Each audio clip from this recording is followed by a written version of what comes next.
The Stadium Heads SEC Stadiums preview episode on the Sports Gambling Podcast Network is brought to you by Underdog Fantasy. Underdog Fantasy is offering plenty of markets this week for the PGA Championship that you can't find anywhere else.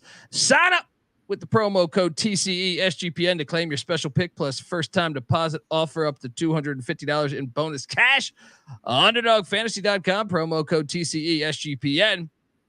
We're also brought to you by the Mega Memorial Merch Sale. Yes, get yourself a Stadium Heads sweatshirt or t-shirt or hat in the SGPN merch store. 15% off everything in the SGPN merch store with the promo code SGPN May. So hop on over there and remember, as always, folks, to let it ride. Okay, that's been done in any case in education. The more informed people are. That's the way it is in everything. The young ones ask me advice, and I always tell them, get as much knowledge as you can. Stadium Heads, man. The granddaddy of them all, the famed Rose Bowl, jammed with the color of over 100,000 fans for its 67th renewal. And the weather here today at Notre Dame Stadium, in a word, it is cold, but it is football weather. The temperature 37 degrees, humidity 79%. Forecast cloudy for light rain later on this afternoon. The average person doesn't know what a good stadium is. They might think they know what a good stadium is, but they think just, our seats are nice and it's so comfortable. We have a 10,000-inch screen we can watch the replay on while we're watching the game, and we got a waiter coming over to take our orders, right? And there's 20 million bathrooms close to us. That's not what makes a good stadium. A good stadium is the look of it, the feel of it, the history of it, the soul of it. That's what makes a good stadium. That's what I mean when I say we're Stadium Heads. We are Stadium Heads. They get to run around. Now those people, they shouldn't even be there. That doesn't even count. If you can't get out in the elements, you shouldn't even go to the game. That's the worst thing. Those cars, boxes up there, and dome stadiums and stuff. We don't need that, right? Welcome to sunny El Paso, the 52nd Sun Bowl, and now this ancient facility is one of the great settings in all of college football. Neyland is now in its 87th year. That's what we are, though. We are Stadium Heads. Woo! Welcome back to Stadium Heads edition, folks, for the SEC Stadiums. If you're watching, hit that like, hit that subscribe button. YouTube.com/ at Stadium Heads SGPN or stadiumheadsTV, either work. If you haven't checked out our Big Ten episode, go check that out. And if you're wondering just who the hell you're listening to, maybe you're a first timer coming in here. My name is Colby Swinging Database Dad, aka Pick Dundee. That's not a pick. This is a pick. He was raised in the land down under, where a man thinks on his feet, speaks with his fists, and lives by his wits. When Dundee happened, he was a superstar. And you're nothing but a chameleon, lemon-headed, coward, terrorist pussy. And I'm after you, buddy. You're going to pay for it. Good night. Oh, that's one of my favorite town hall videos of all time. If you haven't checked out David Thompson at the Charlotte City Council, go check that out. It's kind of on brand with the SEC fan, in my opinion. You know, like you go tailgating, you might see an SEC fan. I've been to Baton Rouge where I've heard things where I couldn't even understand what it meant because they were about 12 hours deep into drinking. I am joined by my co-host, many know him as College Football Campus Tour. You may not always know what game he'll be at, but you know he'll be at college football. He is the most interesting man in all of college football. Michael Barker, how you doing, brother? And excited to talk SEC Stadiums with you, man. Yes, sir, Colby. Thank you for having me again. Episode number 3, 4. We're just keep them going. But last week we did a cool episode on 18 Big Ten stadiums. You want to go for the next highest one, and that's SEC. And a common theme we're going to look at today is growth and what these stadiums have evolved in, because the SEC is one of these conferences where modest beginnings, and we all know the pinnacle of college football they're at now. So excited to talk about these stadiums. Yeah, and I got a chance to go recently. A guy who does our shout out to Cam Kerr, does our graphics, and he's an A&M grad. His brother works with the program, and they invited us on campus to Texas A&M. We went down there, and I got to actually go in where pretty much they showed me everything, I feel like. And one of the things that was crazy was they showed me what it looked like pre SEC, pre that SEC money with the SEC network and everything. And it was almost like looking at two different stadiums, man. So, folks, and what Michael's alluding to, we did a 2-part on the audio side, Big Ten, where we went through all 18. Remember, there's 18 teams now in the Big Ten. Go check out that episode. We also did an intro episode where we talked, just in general, the origin of how we became college football fans. But yeah, we plan on rocking, weekly. Next week's going to be interesting with the with Memorial Day. But as the season goes along, you're going to be able to catch Michael's travel. If you do not know Michael, he's basically been to every stadium ever. It's pretty damn close, and his travel schedule is absolutely bananas. He stays on the road. That's how I became friends. I give you the Cliff Notes version of episode 1. I was just fascinated by this guy. A perfect example will be the last time we have a chart, youtube.com/@stadiumheadsTV or @stadiumheads.sg.pn. We have a chart of the last time he's been at each SEC stadium. And of course he's been to every single SEC stadium. So once again, if you're on YouTube, you can see this right now. Let me correct it and go. Let me just remove this. Look at this right here. This is what he's been to. Obviously, the yellow is the SEC home team. So the last time he visited each stadium, we're just going to quickly run through this. Auburn, Alabama, the Iron Bowl.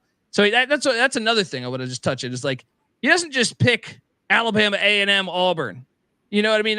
You might catch a blowout game or two, but for the most part, they're like legit games. The Iron Bowl, I don't even want to ask what the price of the ticket was. But he goes to Auburn at Alabama 2022, Oklahoma State at Arkansas 2022, Tennessee at Auburn, COVID year. That Michael is out there in COVID. Who gives a shit? He's out there. I don't even want to know, dude. I went to Arizona in COVID, and like that was crazy enough. I feel like just people just driving through California to Arizona. Getting out of gas stations, people running away from you like you know what I mean? So I couldn't even imagine traveling the whole United States. So he went the COVID year to Auburn, Alabama there. Charlotte at Florida. He went to a season ago, 2023, went to the Swamp. Kentucky at Georgia, 2023 as well. Sanford Stadium there, and Florida at Kentucky is one of the first. Look at this. So there's only one on this list that goes, or no, two that goes back to 2018. So Florida at Kentucky 2019, Georgia at LSU 2018, the Egg Bowl Thanksgiving. How was your Thanksgiving, man? You didn't see mom or dad, you didn't see the family. You're out there just grinding, huh? And that was the second year in a row. So the year before was in Oxford, and I love my family. They're watching, and I told them that we're probably not going to get together for Thanksgiving for a long time. The Egg Bowl is awesome. Great hospitality, whether you're in Starkville or Oxford. So it alternates every year, and I know what my plans are each Thanksgiving. I love it, man. So obviously, and that's I think one of the most underrated rivalries in all of college football. Georgia at Missouri, he went to during the COVID year to Columbia, Missouri. Kansas State at Oklahoma, 2022. I feel like those games are always great. That Mississippi State at Ole Miss, 2022, as you alluded to. Georgia at South Carolina, 2022. Kentucky at Tennessee during the COVID year. And then Baylor at Texas during the COVID year, and then Clemson at A&M in 2018, followed by Georgia at Vanderbilt in 2019. Whew! What a schedule there. To think you've done all of that within, what was that? Pretty much 4 college football seasons, but I guess 4 to 5 college football seasons, because the COVID year you had limited games. Well, during the COVID year, the SEC was one of the only conferences that actually allowed fans. And so I started in 2017. My 5-year plan was to see all 130 FBS schools in a 5-year period. So ended in 2021. The COVID year changed things because I had to go to games during times where they were available. So my plan was to go to the 2021 Iron Bowl at Jordan-Hare in Auburn and have that be the last game. But when that week came during the 2020 season for that Tennessee game, it was the only stadium I hadn't been to. So I had to pull the trigger on it. So blessing and curse, because on one hand, you've got to continue to travel. You talked about traveling during COVID, vacant flights. Not them. It was nice to navigate. I fortunately didn't even get COVID myself. But the downside of it is, and we'll show some of the photos during this podcast, is you have 100,000 seat stadiums with 25% capacity. So I've been to Neyland, I've been to Texas, I've been those places, but I haven't been there for the full crowd. So a college football traveler who's been to a game at every FBS stadium, a lot of the FCS, I still have bucket list things to do. But, the SEC, another challenge is they only play on Saturdays, except maybe the opening Thursday. When we did the Big Ten last week, there was a lot of Friday night games, so you can knock them out. So you really, there's 262 Division I schools, and there's only 13 or 14 Saturdays. It's hard to get back to these places. But the last couple of years, I've knocked out some big ones, and the ones that are 2020 or pre, I'm trying to get to this year to redo history. Yeah, and make sure you give Michael a follow on Twitter at CFB Campus Tour, because he's coming to your town. You might not know it. You want to know it. You want to at least meet up and say, "Hey, dude, you're fucking incredible. You're going to all these games." He does it. FCS, FBS. It doesn't matter. I know we're talking SEC here, and I know that was kind of a big part of last week's episode. We did the Big Ten, is the 4 new additions in the Big Ten, and it really helped, in my opinion, their stadiums. You know what I mean? Like the overall conferences, as a whole. And I looked at them adding in those 4 teams. I thought, man, they've become a really legit stadium conference. And how do you make it with this situation here, with obviously Oklahoma and Texas coming into the SEC was already pretty loaded. It's not 4 teams, it's 2. But what do you make in general about those 2 coming in? Well, we know that they kicked off this round of realignment. So they picked the best 2 biggest stadiums in the Big 12. When you go on Wikipedia and you study and research these stadiums, it will list, it's not a shock that American college football stadiums are some of the largest in the world. And they'll say something like, Alabama's 100,000. It's the 10th largest football stadium in the world. And then you go down the list. Florida is almost 90,000. Georgia's 90,000. LSU's 100,000. Who else? Tennessee's over 100,000. Texas over 100,000. So the additions of Oklahoma and Texas not only are great schools, great additions for the SEC in general, but it put the majority of the largest stadiums in the world in the SEC, minus Beaver Stadium, the Shoe, and the Big House. So the reason we're starting off these first 2 episodes, breaking down stadiums with the SEC and the Big Ten, these are the largest cathedral, oldest stadiums. These are the ones that, if you didn't know anything about college football, this is where you would want to start your research. 100%. And we're going to dive in. We're going to go alphabetically, folks, in case you're wondering. But before I do that, and by the way, right now, like I said, if you're watching on YouTube, you see Michael right now rocking the Stadium Heads hat. You can get that hat. Go to, whether you get the SGPN app, which is free to download in the App Store and Google Play Store, just click on store, or you can go to sportsgamblingpodcast.com, click Stadium Heads. You can get shirts, hats, whatever you want, bunch of other cool stuff too. So go check it all out, folks. And look, you are listening to Stadium Heads podcast. We are part of the Sports Gambling Podcast Network. And look, it's the biggest week in racing. The Indy 500, Monaco Grand Prix, and the Coke 600. There was a big NASCAR fight earlier today.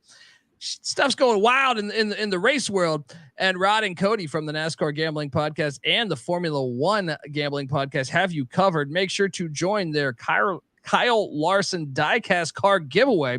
That's free to enter. Just go to sportsgamblingpodcast.com/race to register, and make sure to subscribe to the NASCAR Gambling Podcast and the Formula One Gambling Podcast. Plus, we're running a mega Memorial Day merch sale, as I alluded to at the beginning of the episode. 15% off everything in the merch store with the promo code SGPN May. And obviously, you know, we got brand new Stadium Head stuff, so go check it out. And remember, as always, folks, to let it ride. All right, shout out to the chat. I see you rocking along. Timothy Green, GBO Farm saying, be respectful to his Vols. Yeah, well, look, we'll see when we get there, GBO, because you know I've been to more SEC games than Big Ten. I was thinking about that the other day. I was like, man, when I was listening back to that episode, I was like, I haven't been to that many Big Ten stadiums. I need to go to more Big Ten stadiums. SEC, I've been to a fair amount. And with that, let's jump in to Bryant Denny Stadium in Alabama, Tuscaloosa, Alabama. Obviously, the home for the Alabama Crimson Tide. 95 years old, seats 177,000.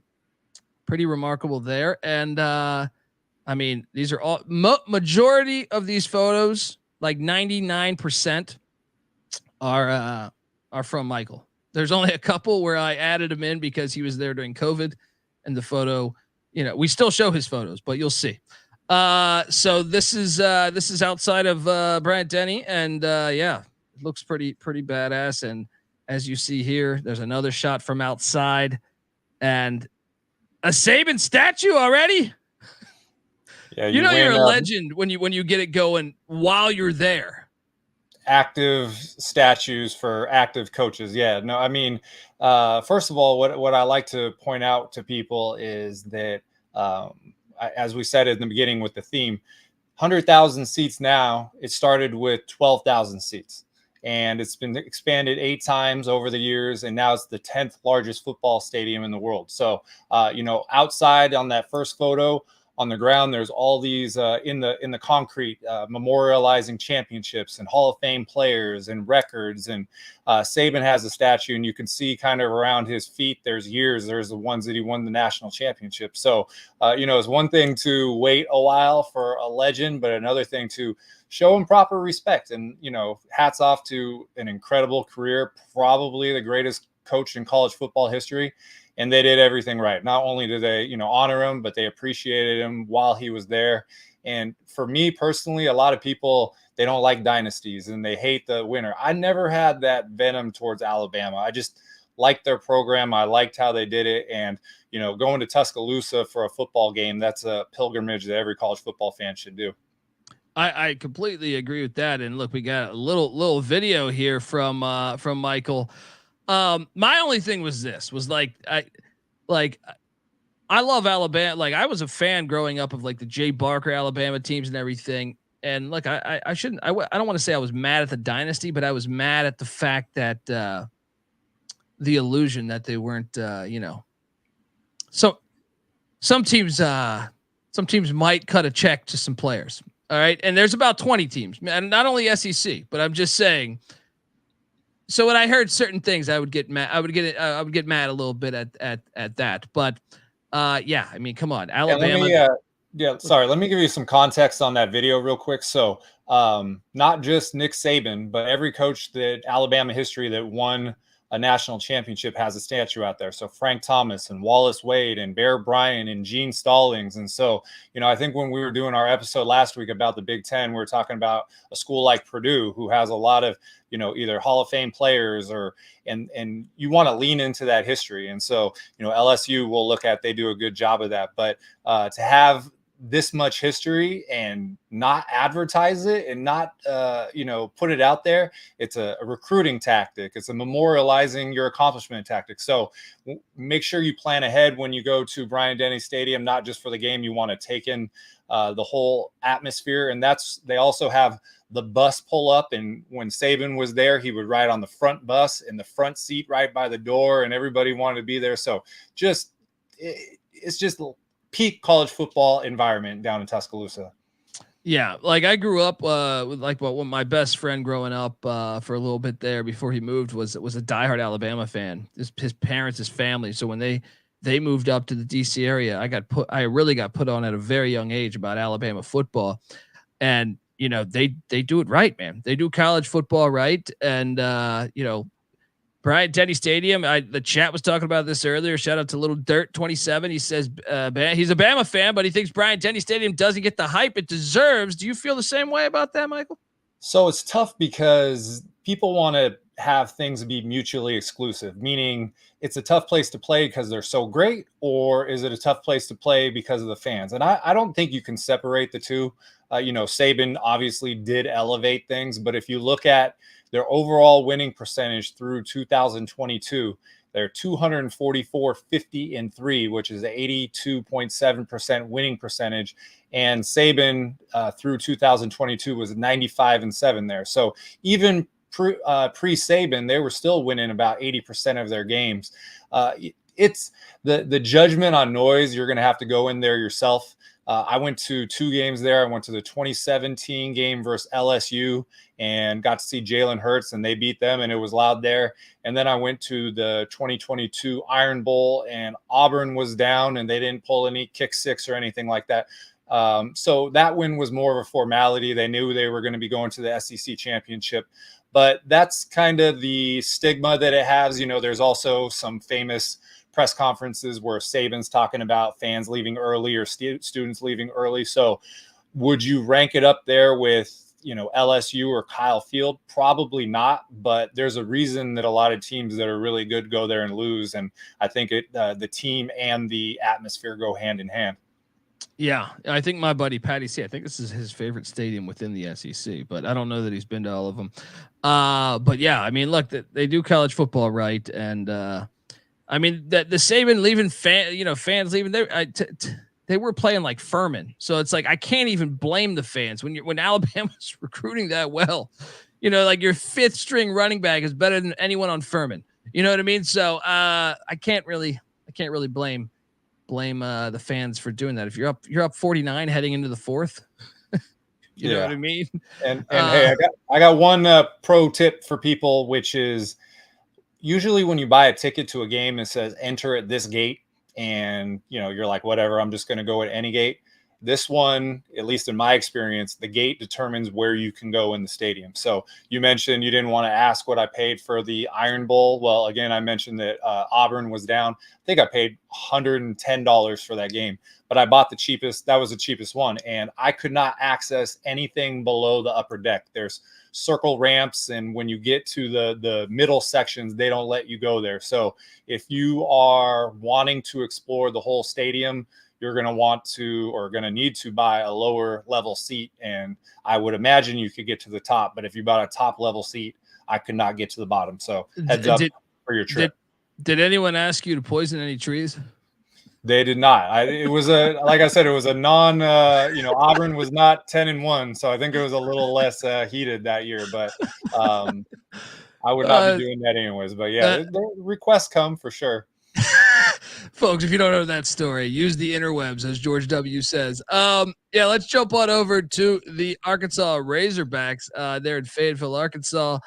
Razorback Stadium. I know there's kind of, if you want to put the true name of the stadium, I didn't have enough words to do this because of it's like 10 different words. So Razorback Stadium, Fayetteville, Arkansas, 86 years old, seats 76,212. Look, I mean, Arkansas is one of these ones that does have a rich history. I know Jerry Jones and Jimmy Johnson. That's where they first started to know each other, was at the University of Arkansas. Now, they were in the Southwest Conference then. They've had the struggles. I know some people, myself included, has said, hey, Oklahoma might be Arkansas 2.0 in this new version of the SEC. But, dude, I've never been to this stadium. But Arkansas fans are incredible. I was watching the college baseball, I think it was last year or the year before, where a possum was running through the stadium, and an Arkansas fan grabs a possum, holds it up, and then chugs his beer. Amazing. I mean, come on. It doesn't get. I think he did have to check himself into the hospital the next day with rabies. Yeah. But I mean, it was worth it. You got that standing. Oh, it was worth it. Yeah, I mean, tell me about your travels here, and I think the stadium looks awesome, and that's what's great too about the SEC is how much grass they have to me compared to the Big Ten. Now I know that comes with the weather also, but tell me about your travels here. So I got a bunch of things to say about this. And one thing I should have added in the beginning when I said we're going to talk about growth of stadiums, the other thing that is a result of that is Alabama is the same way. Some of these stadiums were not big enough to host the rivalry games, so they moved them to neutral sites. So Alabama played at Legion Field all their big games until 1999, and Arkansas has played a lot of their big games at War Memorial Stadium in Little Rock. They still typically play one game a year there. It's against FCS teams the last couple of years, and 2025 is going to be against Arkansas State. But these stadiums have been expanded out of necessity. And so DWR, Donald W. Reynolds Razorback Stadium, full name, had a 13,500 seat capacity, been expanded 9 times. And I put out a tweet. I do these progression tweets where I show old photos versus the new. And, there's that people will tweet and they'll say the modern mind can't comprehend this. Well, I put 2 photos, one from 81 and one from 89 of DWR. And it's got the old green turf that you could barely see any of the yard markers. It looks run down. And I said the NFL owner's mind cannot comprehend this stadium transformation, because you could see the photos here. This place is amazing. I've gone to 2 games there. One was 2019. It was a money game against San Jose State. San Jose State actually beat them. That was Chad Morris. That was at the bottom of that era. But since Sam Pittman came in, they won a little bit more. This was 2022 against South Carolina. It was the first game that Spencer Rattler had played in the SEC as an opponent. It was a multi-state 2-for-1. So this went to a Friday night game at UCF, caught a flight from Orlando to the Fayetteville airport, got there about 20 minutes before kickoff at 10:40. And then the night game was Oklahoma State in another state hosting Arizona State. So that was one of my best travel events. But this place has evolved. The outside is even more impressive. And, when you do the calling the hogs before the game, that's goosebump stuff. So you want to get into legit atmosphere. Razorback fans are foaming at the mouth for a great team, and they've had it historically, like you mentioned, in the Southwest Conference. So this is another place that everybody should make sure that they check out. And if you're going this year, watch out on the roads, because Bobby Petrino is back in Fayetteville at offensive coordinator. And I'd rather ride on my motorcycle. Oh, I'm sorry. But yeah, Bobby Petrino's back, and they're excited about that. And, I like Sam Pittman, so I don't wish his unemployment. But at the same time, if you told me midseason we had interim head coach Bobby Petrino, I mean, get your neck brace ready, folks. Folks, look, yeah, I mean, I really want to. I dig the fact they play. So I saw someone talking about that on Twitter today, or X or whatever, was saying that that Alabama Auburn should go back to Birmingham. I personally like it on campus. Now I understand maybe once every 5 years or something, do something like that, and I'd be okay. I do like Arkansas though, playing at the other stadium. I think I saw Matt Campbell and Toledo beat them there. But I just dig the, and shout out to Chase Sessoms, the host of our notorious OTB. If you like horse racing, check out that podcast. But he's a huge Arkansas fan, and he says that the LSU game used to always be the one in Little Rock, and it needs to come back, because he goes, that's when you get the drunkest fans. He goes, it's just perfect. That's what it needs to be. And maybe with the way things are going, with the SEC talking about going to a bigger conference slate, maybe it can align.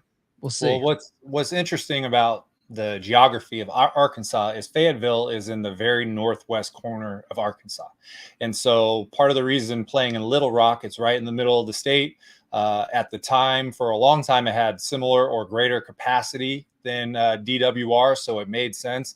But if you're in southeast Arkansas, that's a long drive up to Fayetteville. So, last year, the War Memorial Stadium hosted the national championship of junior college.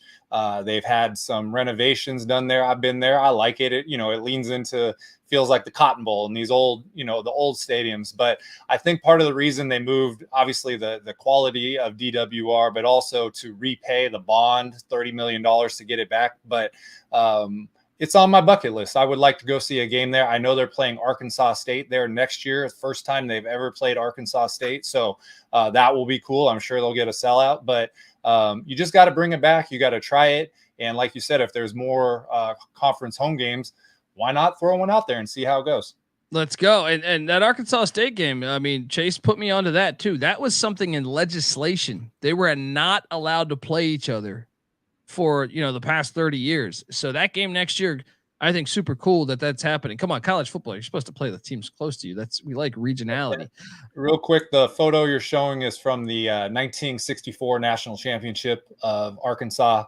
So each little placard there is a score, and that's the national championship team. So, last week we were talking about Minnesota having 7 national championships and Maryland winning the 1953 national championship. So Arkansas national championship team has it in their history. And when you're a recruit and you walk by that wall, you see that championship pedigree. Yeah, I dig it. And also the Razorback little waterfall they got going there. Cool. That was right in front of the stadium before the game. If you're trying to get a solo statue photo like me, you cannot do it on game day. Everybody's posing there, but it's a shout out to the Calling of the Hogs, and just one of the best statues you'll find at any college, in front of any college stadium. Yeah, hell yeah. Look, before we get to Auburn and Jordan Hare, I want to tell the folks out there that the Stadium Heads podcast is brought to you by Underdog Fantasy. Yes, the NBA playoffs are here, and our sponsor, Underdog Fantasy, wants to make it a lot more interesting. Underdog Fantasy is the easiest place to play fantasy sports. Playing their pickup game is as simple as selecting higher or lower on player stats like points, rebounds, assists, and much, much more. You can make entries of all, NBA players, or you can mix and match across your favorite sports. You can win up to 100 times the amount of money you enter in a single day. So it's a ton of fun. Underdog's available in 30 different states, including California and Texas, and the country of Canada as well. So what are you doing? Hop on over there, sign up. And when you do, sign up with the promo code TCE-SGPN to claim your special pick plus first time deposit offer up to $250 in bonus cash. That's underdogfantasy.com. Promo code TCE-SGPN. All right, we are back in Jordan Hare Stadium. I know the chat, I know Little Dirt was talking about this. Now he is a Bama fan, so he might be saying that it's, he might be jaded, but I don't know. I'm gonna be curious. I think it's always a good debate. Jordan Hare, obviously, to me, when you have the eagle land on the guys, go around the stadium, that's a super cool thing. But Jordan Hare's 85 years old, obviously located in Auburn, Alabama, seats 88,043 currently. I mean, I love this stadium. I do. And yeah, I mean, I think this is one, I don't know why, but on TV, I think it does pop a little more than Bryant-Denny. I don't know why. I don't really have a dog in that race. It just, I both are great for college football, but I just feel like Jordan Hare pops a little more. Am I crazy? No, and I should note this photo is not mine for people watching. Yeah. So this was I've only been there once for a COVID game, so I want to go back and get a photo just like this. Hopefully, we grew up in the same area watching college football, and I can distinctly remember the Saturday night SEC game with Ron Franklin, Mike Godfrey, and Jordan Hare always just seemed to be lit, even if they weren't, 9-1 or 10-2. There was just something about that place. And I mentioned that pre-COVID, my plan was to have my last game at the 2021 Iron Bowl. There, just even watching and the stadium visit that I'd done, that's a photo of mine right there. It felt like a special place. They've improved it a ton. It had 15,000 seats, original capacity back in 1938. Wikipedia noted 14 expansions. They had to play their big games at neutral sites as well, mostly Legion Field.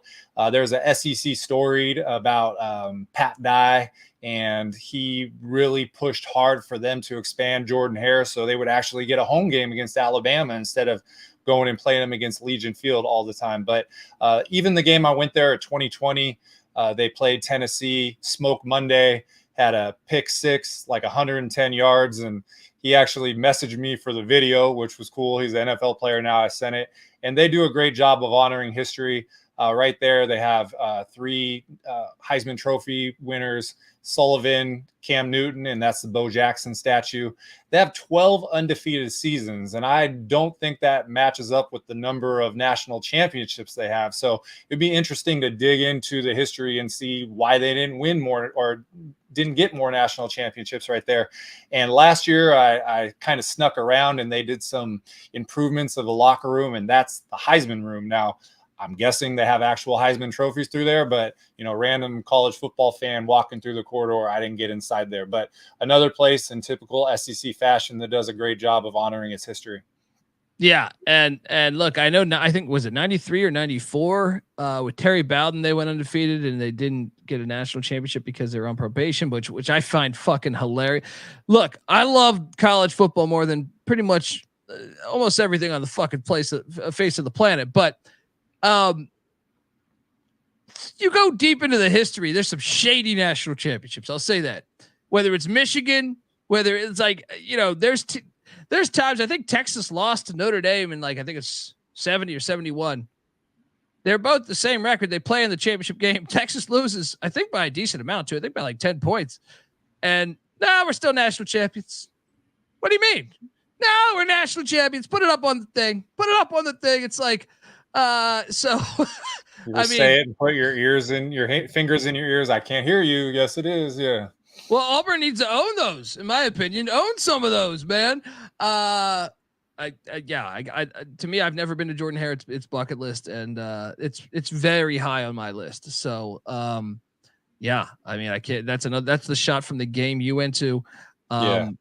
And you could see everybody spaced out. This is so again. College football traveler, college football fans, if you're in the Big Ten or in the Pac-12, you couldn't even go to the games. So this is not ideal. It did not feel like it, but you get to get in. And I said this on our episode last week. There's a difference between going to a full stadium and empty stadium. Now this has got people, but it's not, it's not full capacity. You can navigate a little bit better. They weren't as uptight about masks, not surprisingly, in Auburn. So you got to see the light show that went on. I think it was at the end of the third quarter. So you got the experience. But for me, I'm looking to go back. I always try to do 2 games on a Saturday. There's a lot of schools right around there. There's a new FCS school called West Georgia. You got Georgia Tech. You got Troy. You got Georgia State. There's a lot of options there. So I'll be looking North Alabama there, so I'm looking at the schedule, but that photo right there, personally, I want to duplicate with, 85, 90,000 Auburn fans. Hear me out though, because look, I know we went to the same game, not knowing each other, in Stillwater, Iowa State, Oklahoma State, and Stillwater during COVID. And it was weird, even though they let people in, it wasn't completely empty. It was still weird. And I know it sucks right now, cause you're like, damn, I want to go back. I'm like, I've never got the real experience of Stillwater. I want to go back. But when you look back in like 20 years, it's going to be hilarious. Cause you're like, yeah, we had this crazy fucking pandemic or whatever. And this is what college football felt weird that year, man. It felt weird because we're used to all these awesome environments. And then you kind of had like, like certain states, some of them, some of the states you got no one at all. Those were super weird games, man. Like, I don't think we'll have anything like it ever again, So I think like, it's crazy because if you look at historical photos during the Spanish flu, there are 100-year-old photos of people in the stands with masks in a similar way. So, I remember trying to get credentialed at Nebraska during COVID, and they had no fans. And like, on one hand, I really wanted to be there because I needed Nebraska. I hadn't been to a game, but on the other hand, it's like, does this really count? So at least with a 20%, it counted. The game you're talking about in 2020, that was a fun game. What was it? Chuba Hubbard. He scored the game-winning touchdown in the game. So it will be. I mean, even now, 3-4 years afterwards, it still feels surreal. The FCS didn't even play in the fall. They punted their season to the spring. And I went to, in 29 games in the spring and then like 53 in the fall. And so you're not ungrateful, but there's an asterisk, but you're glad that you got to be a part of that asterisk no matter what. Yeah, for sure. Especially when you know like what Jordan Hare normally is. Like you're never gonna get to go to a game. Like it's still too fresh because you're probably mad. Like, damn, I wish everyone was there. But in 20 years, you're gonna say there was this one year where they only let in like a percentage, and this is the way it looked. Anyway, yeah, I can't wait. I gotta get to Jordan Hare. Look at this awesome. So you got press passes. I got down to the locker rooms. No, this was the same time I took a photo of the Heisman. I went to a game, and it might have been a morning game, and then I just drove. Or you know what? I think I went to a Duke basketball game, and then I was waiting on a Tuesday night game somewhere. I can't remember, but I just walked around campus, took a photo with the Tiger statue, and then I started opening doors, and I got inside, and my saying is, if you act like you belong, and I acted like I belonged in there, and got to snap some cool photos. So talk about quality SEC facilities right here. I mean, this is awesome. Hell yeah, man. All right, next up, we're going to talk about Ben Hill Griffin Stadium, aka the Swamp in Gainesville, Florida. There, known for their famous Tom Petty song there at the end of the third quarter, I think. Yeah, it's 94 years old, seats 88,548, and I know there's a lot of drama regarding the who invented Gatorade, but I've seen Gatorade commercials, and it's called Gatorade, but I don't know if you've heard about this. There's Oklahoma and Nebraska also claim that they were the inventors of Gatorade, but who knows? But I'm going to go ahead and trust the fact it's called Gatorade. So Ben Hill Griffin Stadium, this, Florida fans, they do college football, right? Look at that right there. You got the three trophies, Tebow, Spurrier, Werfel. Yeah, I mean, it's hard to beat the Swamp, man. When the Swamp is good, when they're really good, like I feel like, even if they're bad, they still pack the thing. But I'm saying it's just hard to beat. The Swamp is great, man. What's your thoughts on the stadium? Well, the other controversy is the Swamp. Louisiana, Raging Cajuns say that they named it a couple of years before Spurrier coined it. But this was last year. So I went to a COVID game against South Carolina 2020. Photos look just like the Auburn ones we looked at. I wanted to make a point and redo games. So this is one I got to do last year. I went to FCS Stetson at noon, and it's a 2-hour drive to Gainesville, and got this night game in. And I was trying to go to the Ohio State at Notre Dame game, which was a huge game, and I could have done Valparaiso at 1. But those tickets were going for like $550, and Notre Dame was not going to credential me. So the fallback plan was the Swamp against Charlotte, and it was 95% capacity for $24. But this place is, you mentioned the Tom Petty, the song at the end of the third quarter. So they have all the SEC championships on the walls up there. This is the Swamp. This is another tourist attraction bucket list SEC stadium, and it's cool because it's a different color. It's got the orange and the blue, and I would have loved to see it in its peak. If you look at the stats between 1990 and 2010, they were 113 and 13 at home, so dominant. It's there. They have the potential. They want it back, and a lot of good teams there have gone to die. So, but when you look at that photo, September in Florida, the sun going down, you just I wish I could teleport there right now. Yeah, it's just perfect. It's a perfect shot right there, man. That's college football. That's why we watch college football, right? This is, and I'm no Florida fan. I'm no Florida fan, but I just think they do it right. You know what I mean? So shout out. The other thing, want to keep hammering this in: 22,000 seat original capacity. Okay, the record 90,000. They still want to do more there. So the reason we pound this in is because the NFL, which we grew up loving, doesn't do that. They recycle them. Actually, look, if you were born in 1994, there's only 7 active NFL stadiums from when you were born. It's crazy. And we're looking at all of these. Kentucky, Kroger Field is the most recently built one, and I want to say it's 1973. So the contrast is here, and there's no way the SEC would be what it was if this was still a 22,000 seat stadium. So all this, we're hammering it in for a reason, because we love this stuff. We love the ingenuity. We love what they do out of necessity. And they grew their program and they won. And then they grew their stadium and they won more. And there's a relationship between those two things. And so standing up at, at the top of the stadium and look at that view, I mean, there's almost 90,000 people there in a place that had 22,000 when it started. So you gotta take that into consideration.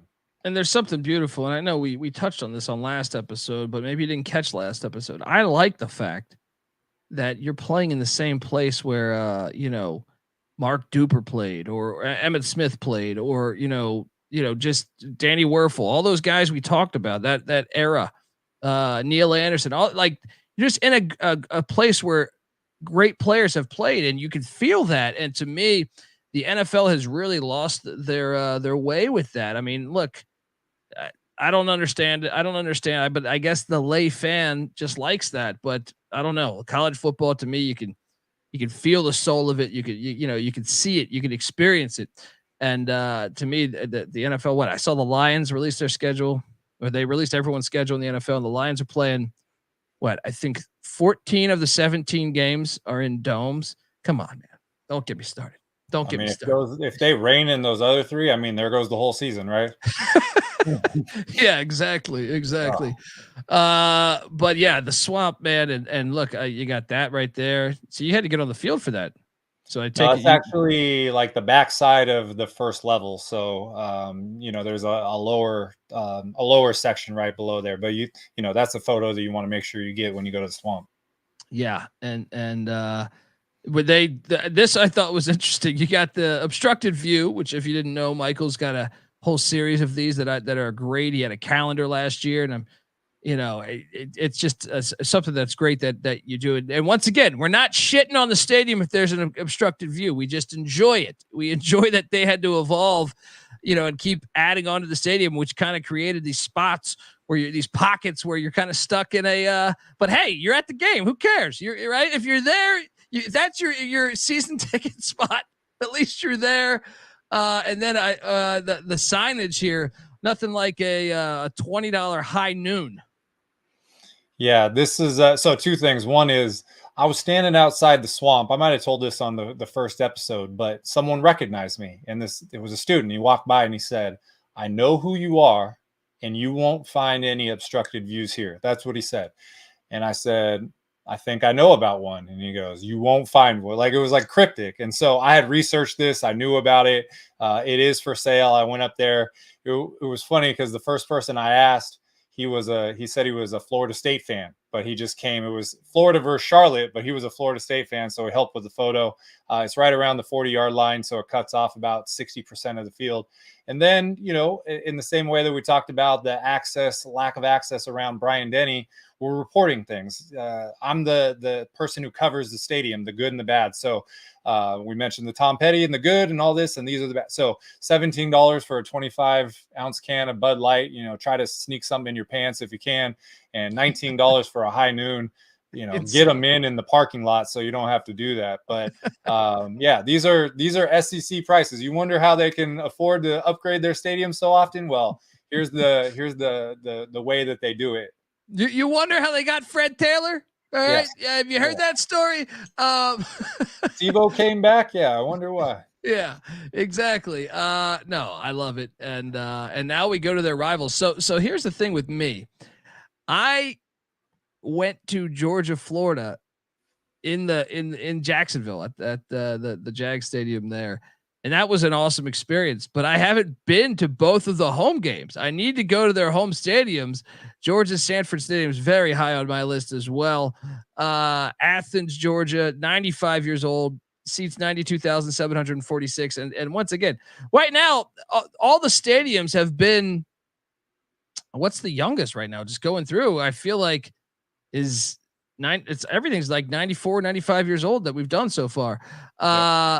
Sanford Stadium, though, man, between the hedges, you gotta love it. You gotta love it. I mean, I know their recent, Kirby Smart's recent success there. He's got this program on the moon right now, but I've always said to me, and this is another one to me that kind of popped on TV to me back in the day, even when they weren't even that good. Certain years of, back in the 90s when I was watching them, and Eric Zier and stuff, and Hines Ward, that still loved catching a game on TV at this stadium. Tell me about your travels here. Yeah, so one of these was a 2020 COVID game, and I was fortunate to be able to replace it last year. So I went to a Presbyterian College game at noon, and this was a 7 o'clock game, and it was 5-0 Kentucky versus 5-0 Georgia. And I walked around, I talked to fans. Shout out to the Georgia Spike Squad, the student section. They invited me there. Very cool, accommodating. It wasn't easy to get there because, you know, how do you do, fellow kids? I'm not a student, but I found a way to get down there. This was a big game, and I was talking to fans, and some of them were nervous, and they absolutely punked Kentucky. I mean, they were up like 21-0 in the first 10 minutes, and intimidating place to play, you know, a lot because of the roster, but the stadium. But, you know, this place opened 30,000 capacity. The impetus to build this place was they were playing all their Georgia Tech games in Atlanta, and they couldn't justify playing a home game because they didn't have enough seats. So that was the reason that Sanford got built in the beginning. The one tragedy I emphasize, you know, is dramatic.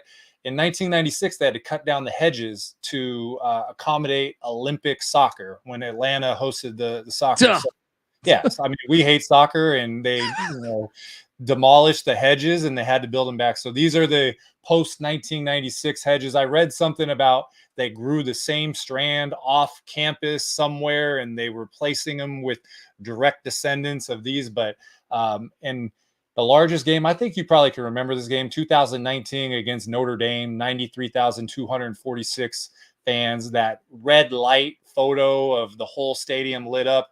One of the best college football games of the year. So I wanted to make a point to go back to Athens. I mean, you got the American flag going, this whole thing. You got every part of the stadium right there is red, except for that little small Kentucky contingent. So, you know, undefeated, two-time defending national champions, to go in there and watch a game where they're 5-0. That's big time football. And it was a great experience. Hell yeah, man. Hell yeah. It's just a special place. And like I said, I say it from someone who's not even been there. Okay, for me, like as a kid, my dad didn't break down everything to me. You know what I mean? My dad was busy working, so I didn't see. So I like discovered all this myself. But me and my brother would sit there and pinpoint games. Just we like Georgia Stadium, and yeah, I'd circle it, being like, I want to watch a game. So you're planning out your Saturday. We were nerds like that, of like, hey, I'm gonna watch that game in Autzen at night. But during the day, let's put the game on, at Georgia here. That stadium just looks good. Or like Jordan Hare. There's certain ones that just pop better on TV to me. Yeah. And this stadium just is fantastic. And look at this. A great hat you're wearing there. Shout out to Michael Barker. Dude. Foreshadowing hat right there, right? Yeah. That was before, yeah. But that's what the Georgia Spike Squad. So they invited me down there, and, you know, the whole student section, they dress up, and man, they got something like 45,000 followers on Twitter. So it's a big deal. And, you know, I would say not that many regular college football guys get to go down there and wear the shoulder pads. So it was pretty cool. Hell yeah, man. And a statue of Uga. Can't go wrong with that. Statue. So, you know, at the time I was doing some home field apparel brand ambassador stuff, so they sent me the shirt, and you know that Uga statue they tucked in the corner of the stadium is like underneath. So Sanford is one of the easiest stadiums in the country to break into. It's the easiest one, and I joke that when I retire, I'm gonna write a book about how to break into all the stadiums. This one, you just literally hop a rail and you're in. But go down there 8 o'clock in the morning, get a photo, and you know, if you get the shot of the night, the photos you showed earlier, you get a statue photo, you got your collection for Georgia. You don't have to go back, but it's such a great environment. You want to go back for another big game. Hell yeah, man. All right, folks, I want to tell you that the Stadium Heads podcast is brought to you by Rhythm. Yes. Look, if you're betting on NBA player props, then you need to download Rhythm. Rhythm gives you a menu of the best player props for every single NBA playoff game, making it easy to go through and find the best props to put your money on in a matter of seconds. Rhythm's predictions are backed by over 3 years of data and a team of data scientists. Oh, wow. They focus on fine tuning our algorithm to give you the best shot at winning. I want to meet a data scientist for the NBA. All right. But they got them. They're out there, people. From superstars to bench players, Rhythm finds the best player props, all backed by AI data, without you needing to endlessly scroll through a sports book, essentially. So start a free 7-day trial and start winning with your NBA player props with Rhythm. That's RITHMM. Available wherever you get your apps. All right, we are back on the Stadium Heads podcast, and we're jumping over to. I'm not doing it. I couldn't do the Kroger thing, man. I couldn't do it. It's Commonwealth Stadium, just like Maryland is Bird Stadium. Lexington, Kentucky, 51 years old, one of the newbies in the SEC as far as stadium. See, that's what's crazy is like 51 years old. I think Lambeau is only like 66 years old or something, right? I think it's somewhere around there. And so it's like, folks, to give you an idea, every single SEC team that we've talked about, their stadiums are much older than Lambeau, with the exception to this stadium right here, the Kentucky Wildcats. But still, it's a great stadium, 51 years old, seats 61,000. And first, before you even get in there, obviously you got to love a good statue of a Wildcat, man. Absolutely. And it's funny because in my notes, I put that they signed a 12-year deal with Kroger in 2017. So in 2029, maybe the name will elapse. And when you talk to Kentucky fans, they're like Commonwealth Stadium, but like, we don't even know where Kroger Field is, but this is a cool spot, a Wildcat statue on campus. And, it's right where the main road is. So if you're trying to get a good photo, just be prepared to have students stare at you, and hopefully you can get it done quickly. But the other one, they gave a shout out to me and called it Barker Hall, and I appreciate that. So I got to go back there, and I still need to commit to a graduate school, and maybe Kentucky, maybe that's the one. There you go. I mean, this is a like I said, for it being one of the newer stadiums, it still has a good look to it. Now, this is another one I haven't been to, but it looks good. Is that grass though, or is that turf? I think it's turf. So this was one of the wildest games I've ever been to. This was 2019 versus Florida. And I think they had one in the Swamp the year before, if I can remember correctly. I was sitting next to this guy, and he had the loudest, screamy, high-pitched voice ever. And he stood up, and he didn't care if he was blocking people. And Kentucky was winning the entire game. And they hurt Felipe Franks in that game. And that's when Kyle Trask came in, and he got discovered. He led them on a comeback. I think they won the game under 2 minutes. They won the game. And talk about like a heartbroken fan. But this was probably, and I say this in a complimentary way, probably the most hostile crowd maybe that I've ever been around. And they wanted that game so bad. So, Mark Stoops has done amazing things there the last couple of years. I would love to get back. There's Morehead State, there's Eastern Kentucky, there's Cincinnati. There's a lot of schools that you can double up with this. This is from 2019. I feel like I've improved my photos since then. But talk about heated environment. This is one of the most hostile places you can go in the SEC. Yeah, and I remember watching this game because I had money on Kentucky, so I was bitter. Yeah. Clark in the chat, shout out to Clark. He says bourbon tends to do that to people. That's true. Yeah. You got the Bourbon Trail. Maybe you just want to go on the Bourbon Trail, and then let's check out some college football while we're at it. Shout out to Clark and shout out to the chat once again, folks. Remember, I see 289 people in here. You can hit that like and subscribe button. We'd be grateful. Shout out to the Old Fashioned Football Podcast coming in here. J Mark there. He's an Iowa Hawkeye guy. Check it out. Some SEC stuff. All right. Yeah. I mean, look, the score. That's a great shot there, man, of the skyline there in Lexington. Yeah. I mean, that's a great stadium. Yeah. I think it's one of the ones that I would say, like, I guess you don't think about it because it's Kentucky. It's almost like you're thinking of the pre-Stoops era in a way, or the pre-Rich Brooks era, and you don't think of it as like this. But it really, I would say it reminds me of like Purdue in the Big Ten. It's like it's better than what you think. Well, if it wasn't for Kirby Smart, Georgia, Kentucky could be the team in the East, and they're there, so they got to deal with them. But they're right on the precipice. Like you said, the youngest stadium there, they've even done, it started with 57,000 and got up to 71,000. Now it's back at 61 with, some luxury suites you've seen added. So everything is set there. Obviously a huge basketball school, and they're pretty good in football too. So there's really not anything stopping them. They just need to break through with that big win, that big season, and get, Missouri's got in the SEC championship a couple times. Kentucky just needs to pop once, and it may, open the floodgates for them. Yeah. I mean, once again, I guess there's Louisville they battle with in state, but when you're the only SEC school in the state, I think that's a nice advantage for them moving forward. Let's talk about Tiger Stadium, because I have been to Tiger Stadium, and let me tell you. So as someone who went to ECU, and I like our tailgate scene, I put it up there with a lot of good schools. Like I would say it's underrated nationally. But I'll also say that LSU tailgating, I have seen, like I said, this one.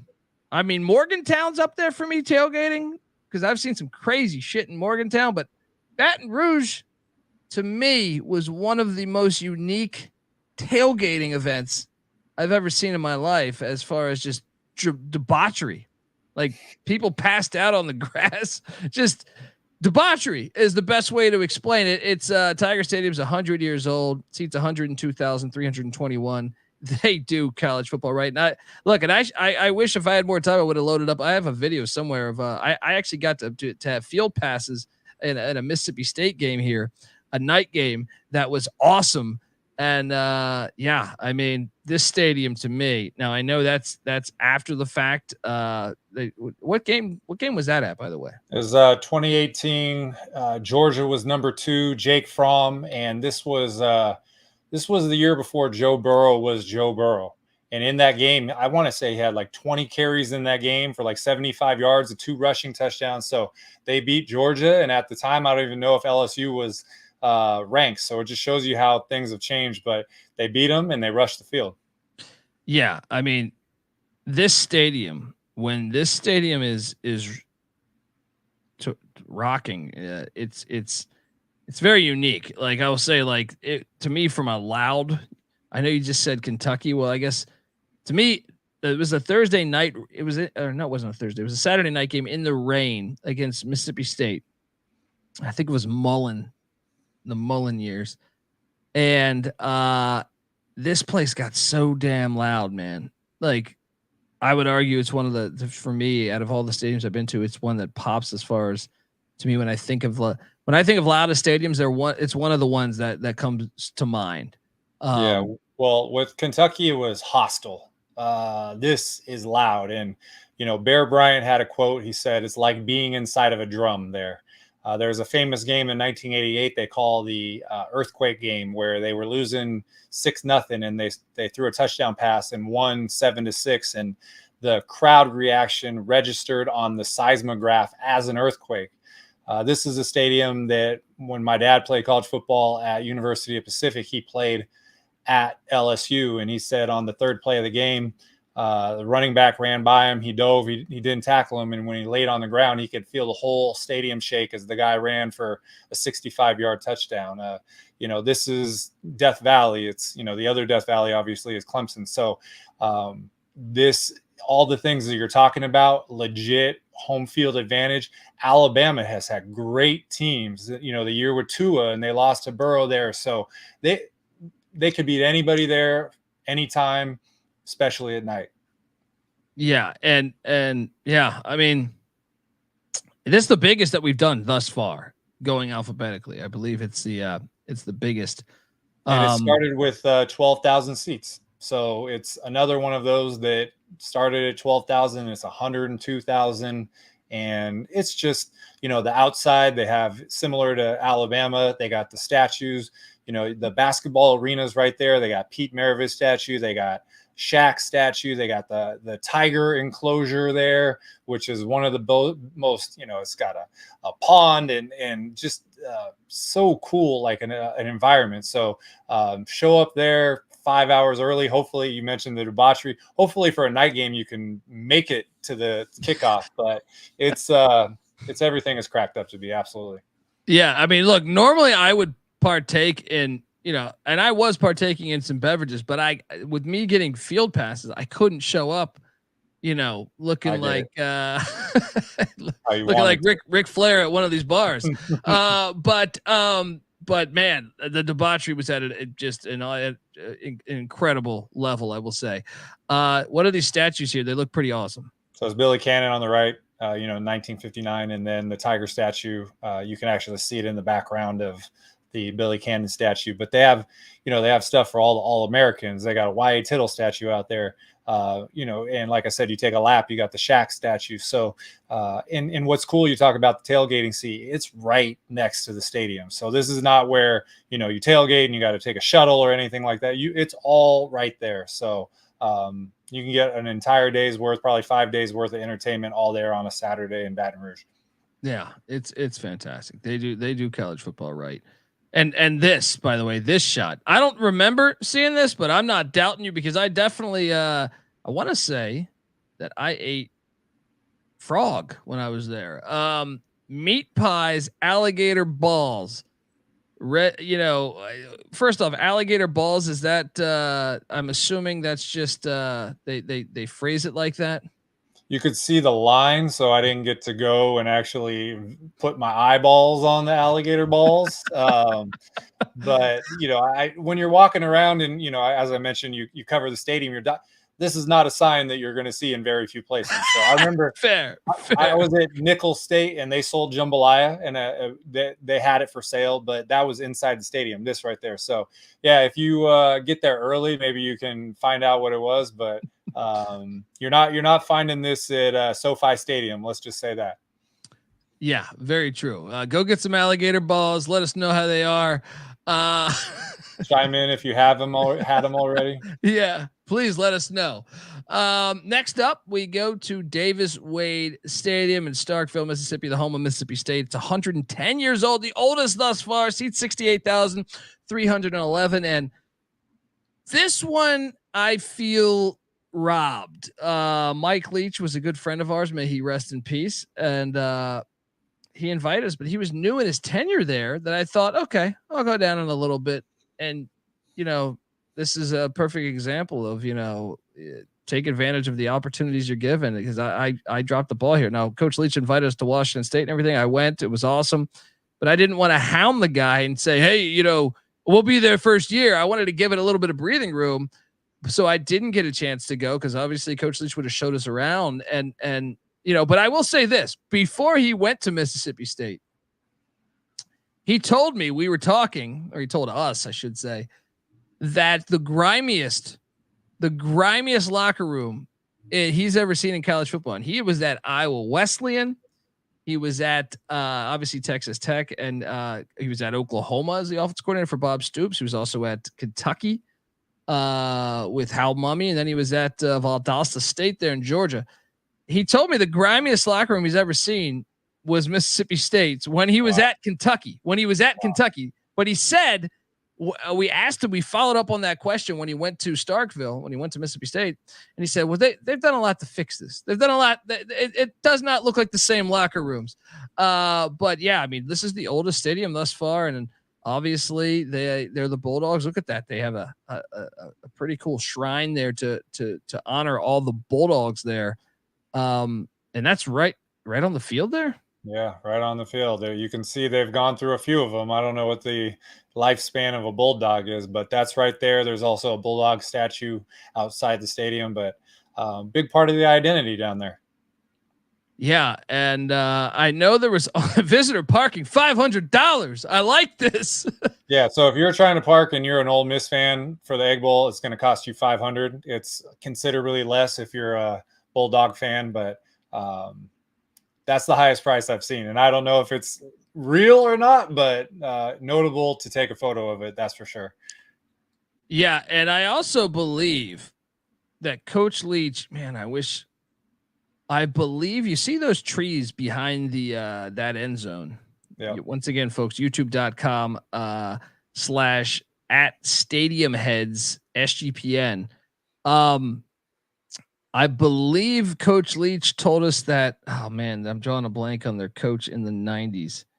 Jackie Sherrill. Yes, Jackie Sherrill put them in because he said that they had spies. They had spies that were coming to see them. So he put in those trees to make sure the spies couldn't see their plays when they were practicing.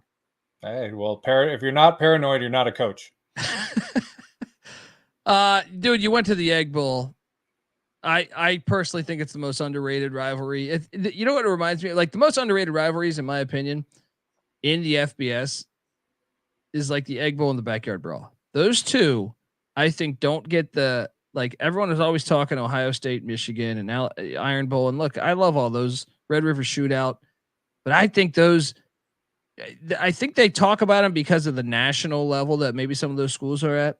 But the Backyard Brawl and the Egg Bowl, I will put toe for toe. And in some situations, it might even be more hostile than those other games. It's real hate. And I think that, some of these bigger ones, like you said, they're playing for a national championship. Oh, they screwed up our year. Like they really don't like each other. But West Virginia, Backyard Brawl and the Egg Bowl, they literally hate each other. And, this has been going on. You mentioned it's the oldest SEC stadium. The only FBS stadium that's older is Bobby Dodd, Georgia Tech. I've gone to 2 Egg Bowls in Starkville, 2019 and 2022. 2019, it was, I sent you a video. I don't know if you're going to play it, but very famous game, and it had so many repercussions. But Ole Miss was losing, and they scored a touchdown on, I want to say, the very last play of regulation. Elijah Moore, wide receiver, crawls in the end zone, lifts his leg up, imitates a dog urinating right in front of 3 referees. They throw 3-4 flags at him. And I remember looking up at the video board, and they showed the kicker, and guys were coming around him and putting their arm on him. He's shaking his head like, even though they're going to back this extra point up 15 yards, I got it, no problem. Then he goes and shanks the extra point. They lose. Both coaches get fired. COVID comes. There's no Egg Bowl on Thanksgiving 2020. Just all this. Lane Kiffin goes to Ole Miss. Mike Leach goes to Mississippi State. So the dominoes that fell from that game were unbelievable. And these pictures are from the 2023 Egg Bowl. Like I said, I'm trying to do this every year. There's something cool. And, a lot of people they'll talk negative about the cowbells. And, we point out things that are distinct and unique in college football. There's no other place that has a noisemaker or any inanimate object like that in here. And it takes about a quarter to adjust to. And once you get, there you go, you got it. Once you get adjusted to it, you like it. But there's a Saturday Night Live skit with Christopher Walken, and he's asking for more cowbell, and they play it in there. So intimidating, but also the fans are very smart. Once the play clock hits 15 seconds, they do not ring that bell. They let the guys call the plays at the line of scrimmage. But just unique, cool Thanksgiving tradition. And like I said, I love going to it every time it's in Starkville. Hell yeah, man. I mean, look, and I'm going to play that video right now. So hang on tight. I'm going to try to kill it.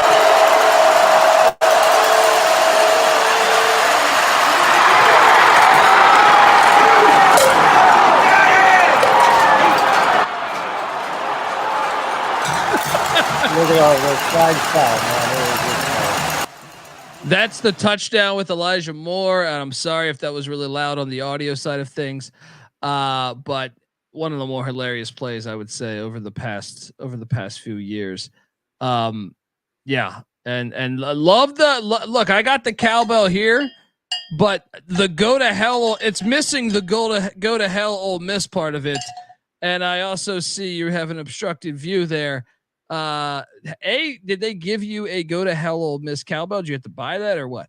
So I just took it for a photo. Somebody was saying someone needs to bestow one on you. Well, it didn't happen, but what I like about that bell is look at the handle there. That's like a bicycle handle. Like somebody knows they're going to be gripping that hard for 3 hours. And then the obstructed view, that's in the student section. And, sometimes a lot of times students know who I am. sometimes they look at me like, what are you doing? And this was like, what are you doing? We'll help you with the photo, but it cuts off a little bit of the end zone. It's an outdoor suite there where, the pampered fans are enjoying the heating and the expensive cheese while the rest of us are in beanies and jackets out there in November and outside. But the go to hell, Ole Miss. It just, that kind of sums up how they feel about each other.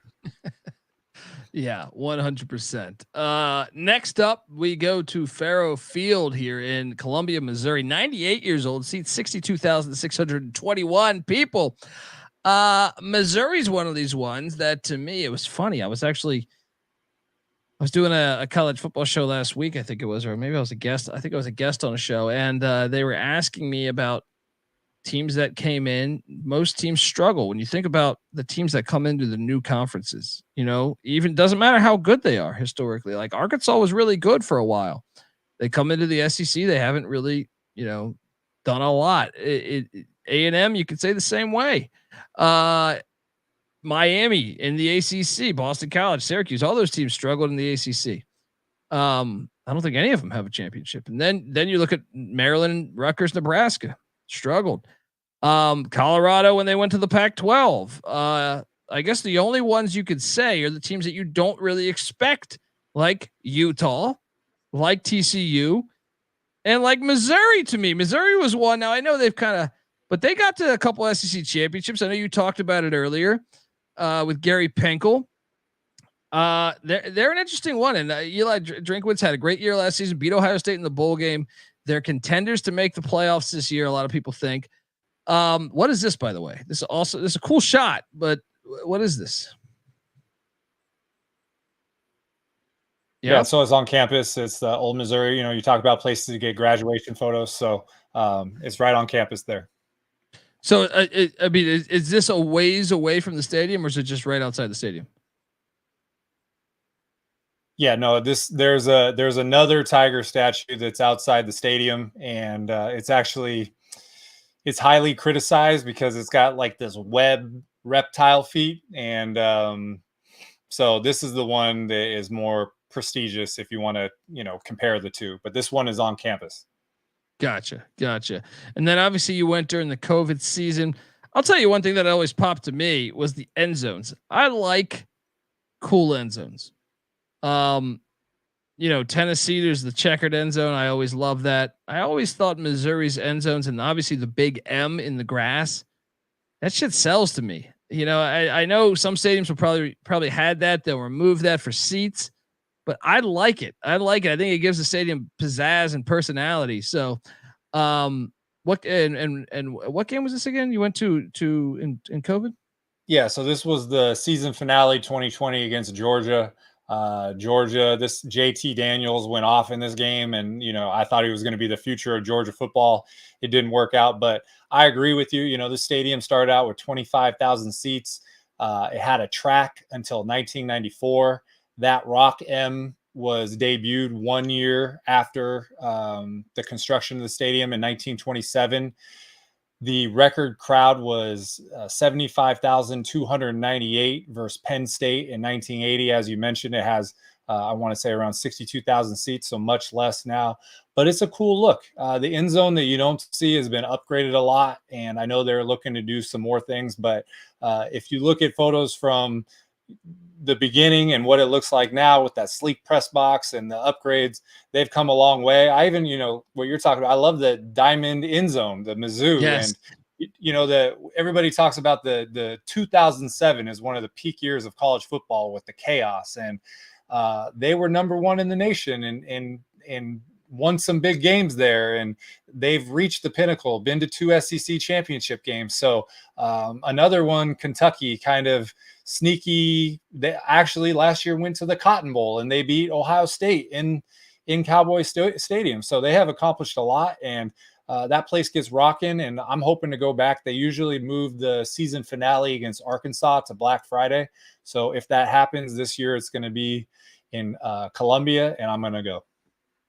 Yeah. I mean, it to me, they're one of the more interesting schools in the SEC. Like, I know they weren't like a powerhouse in the Big 12. So it was an interesting thing that they got the invite, but it was at the right time because Pinkel had that program rolling. But at the same time, they're one of the ones that to me actually play in cold weather. And I always wonder that how that will shake out, long term. Before when you're in the SEC East, you can kind of stack your schedules so that Vanderbilt or something's playing there. Now there's no divisions. I know I saw Florida. Florida always, I feel like, Florida would draw them like November 15th, I feel like often. And that was a hard win for them, man. Going up to Columbia, Missouri, because it's cold there. Sometimes you'll get snow. I remember Big 12 games, man, back in the day with Colorado and Kansas State playing in the snow there. So it's one of the sneaky ones. When you think SEC, you don't necessarily think snow football. It could snow or just be cold as hell at this stadium. Yeah, I'd like to get there too. I like that shot, man. It's a nice shot. Yeah, so you could see that's the upgraded end zone. It used to not be like that, and those are premium seats. But I agree with you. This game was very cold, but they have a ton of potential there. I know that they're even looking at improving the stadium more, but underrated. Like you can kind of see where the track used to be too. So they filled that in. We've been doing a lot of stadium polls on Twitter, and there's just this repulsion with tracks. And obviously you shouldn't be in the SEC stadium or SEC if you got a track, but it can show you, again, reinforce what we've been talking about this whole episode. You can take an old 25,000 seat stadium with a track and you can make it look like this. So hats off to what they've done down there at Mizzou. Yeah, for sure.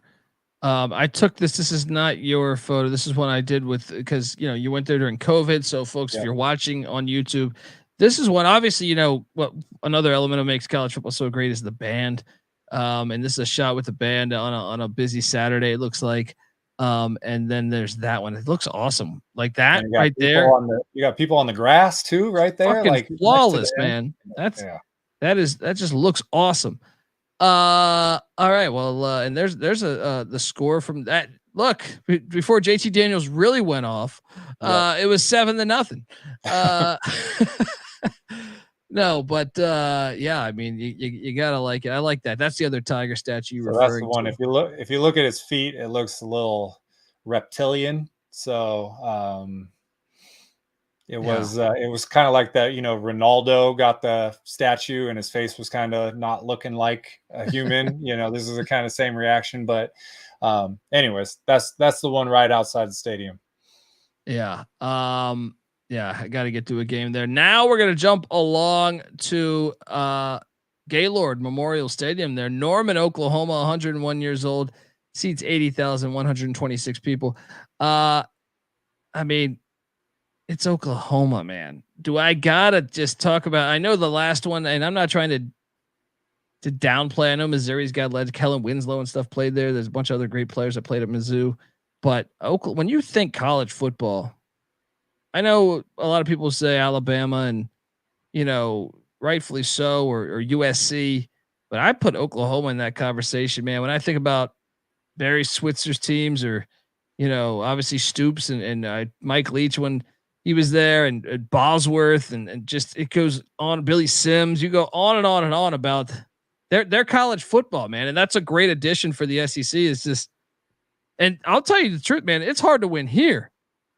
Even they haven't been the same like the past couple of years, but I still feel like it's one of the hardest places to win is going into the stadium. If you're not named Kansas State, I feel like it's a hard place to win. Kansas State, I feel like somehow always messes with them, but tell me about your travels here. Yeah. So the first photo was 2019. It was a Sunday night on the Labor Day. That one right there was a whiteout. It was Jalen Hurts' first game in Oklahoma. They put up like 45 or 50 against Houston. Just, the whiteout, amazing. And then the second game was 2022 versus Kansas State. And Oklahoma, I want to say, was like 3-0. And being in that crowd, they're so used to winning.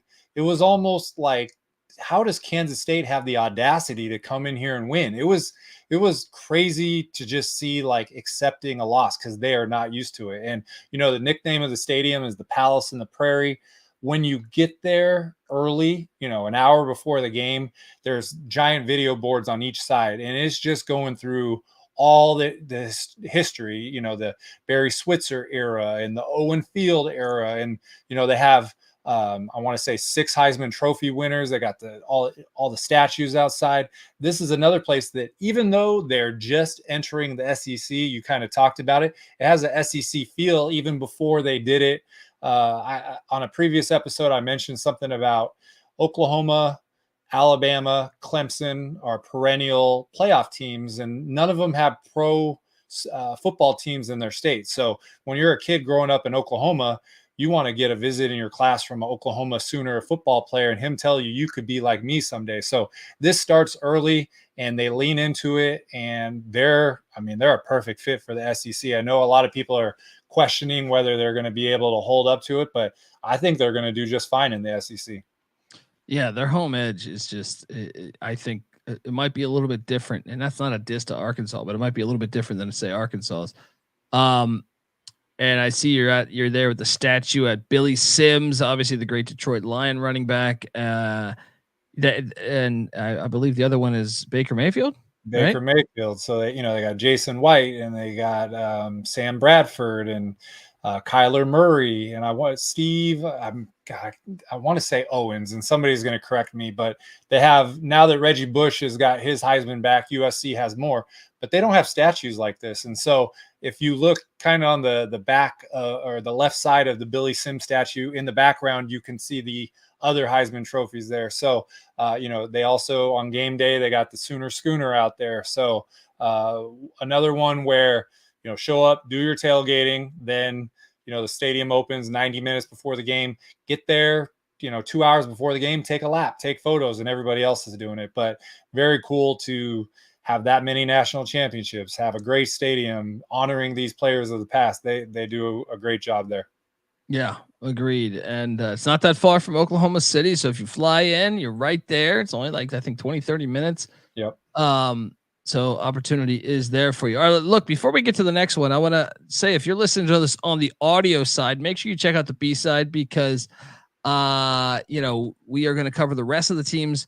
This is side A. Make sure you check out side B. We're going alphabetically with the rest of the teams on the Stadium Heads SEC podcast. All right, we're back on Stadium Heads. This is the B side, and we're talking about Vaught Hemingway Stadium. I see Clark in the chat saying he's been to this one. Oxford, Mississippi, 109 years old, almost the oldest stadium. Their seats 64,038. I've had some good friends of mine that went to Ole Miss from the DC area, and they were just like, this one too is debauchery. Apparently, I haven't been, but you look right here. When did you take this photo? So this was I went to the 2022 Egg Bowl, and this was the day before. You go to, on the Thanksgiving weekend, there's always a Tuesday night Maction game, which is all by itself.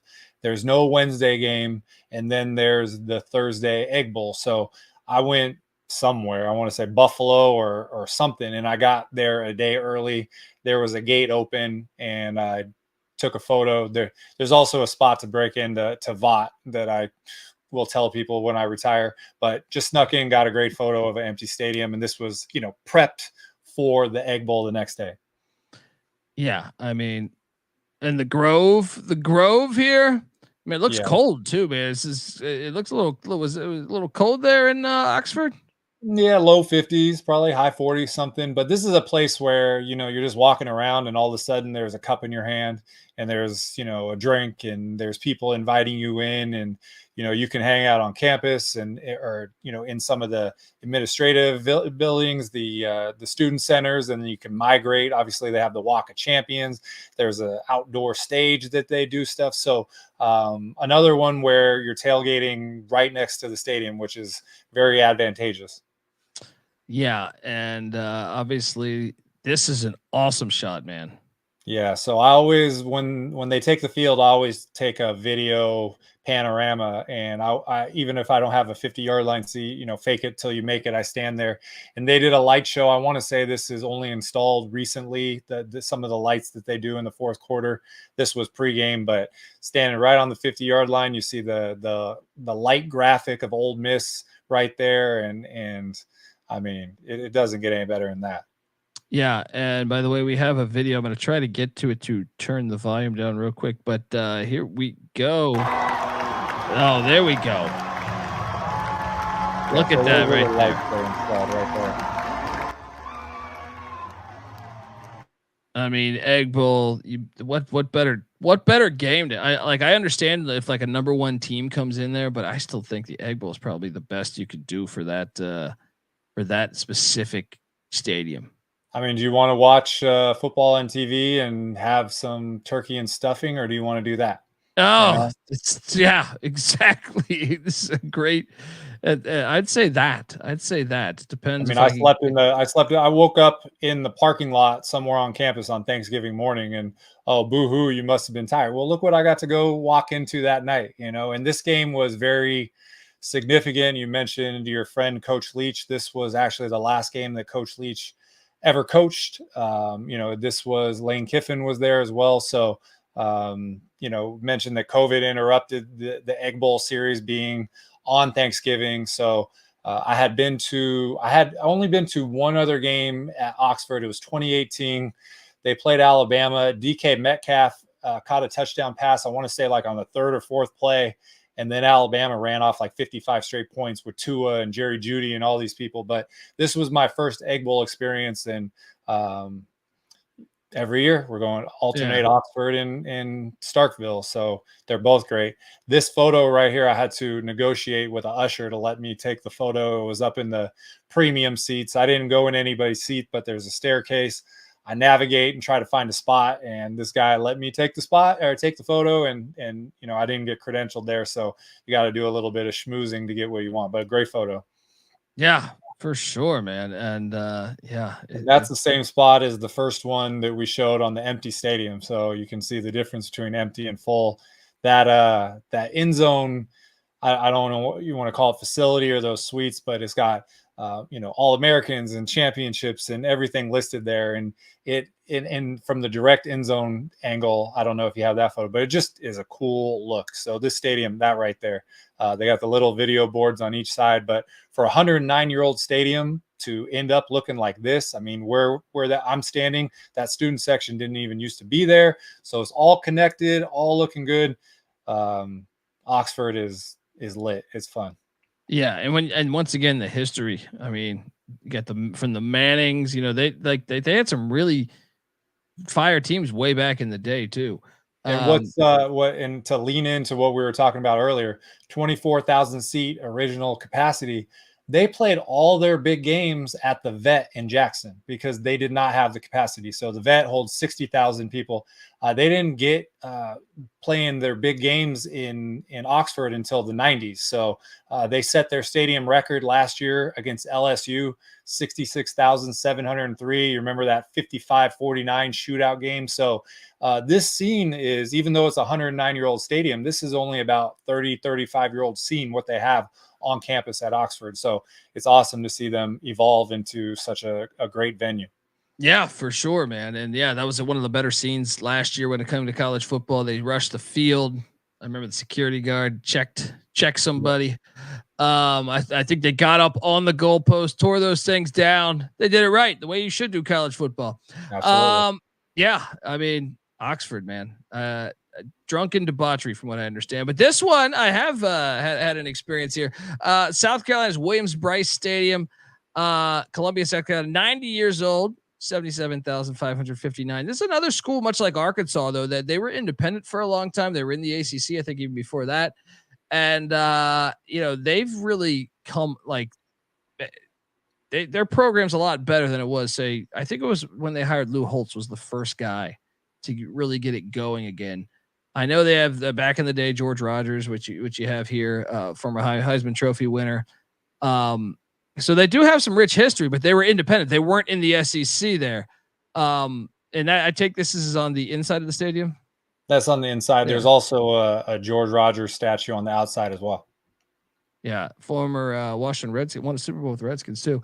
And this shot this is underrated. This is actually like the Boilermaker Stadium to me of like underrated and just gets really loud. What game did you go to here? So 2, and I agree with you. 2, I went in the COVID year. They played Texas A&M. That's when Texas A&M won the Orange Bowl, probably one of their best years, and they won. It was like 49-7. They slaughtered them. And so this one was 2022 versus Georgia. Sellout. This photo was taken a little bit before kickoff because you can still see them doing the pregame stuff. But there's been so many additions. It's only had 17,000 seats originally. Now it's in the high 70s. You can see the circle ramp. You got people. You can stand there and watch the game from there. I joke that, well, 2 things. Number one is they didn't play their Clemson rivalry. It was called Big Thursday, and it was at the State Fair in Columbia because they didn't have a big enough stadium, and that was from 1896 to 1959. So once they expanded it, they got that game back on campus. But, Sandstorm, it's a little bit more at night, but I joked. I wanted to tweet something like, if Sandstorm was played in public 24 hours a day, society would be more productive, just because that thing gets you lit and it gets you jumping. But this game was very similar to the Texas A&M game. Georgia just came out and blitzed them. And I don't remember what the final score was, something like 42-14. But getting there for a sold out game against the number 1 team in the nation, resume check for a college football traveler. Yeah, this is an underrated stadium. I feel like, I know I was saying those things about Kentucky, and I'm not trying to degrade Kentucky Stadium, but this one I really feel like is maybe the most underrated in the SEC. And these are rabid fans too. I mean, even on Twitter, the South Carolina fans are great.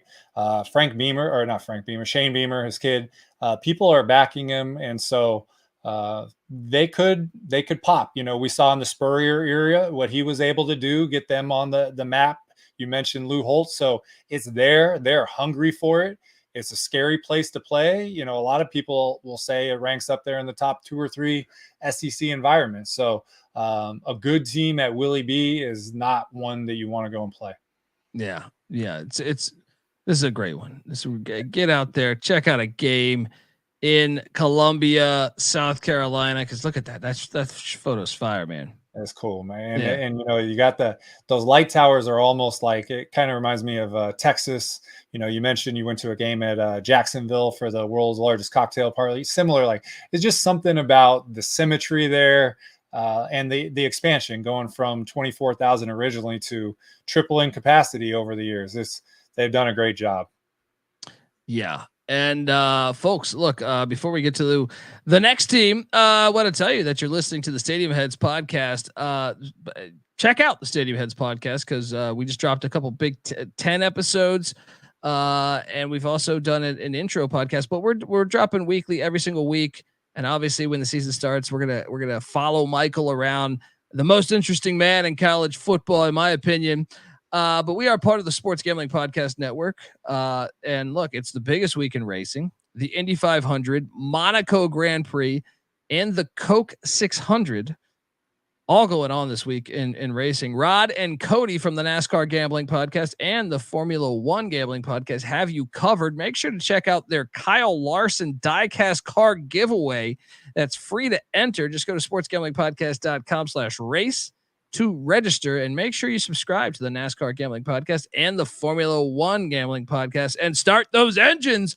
Plus we're running a mega Memorial Day merch sale, 15% off everything in the merch store. Promo code SGPN May. Look, you're seeing, if you're watching on YouTube right now, Michael's wearing a Stadium Heads hat and I'm wearing a college football experience hat.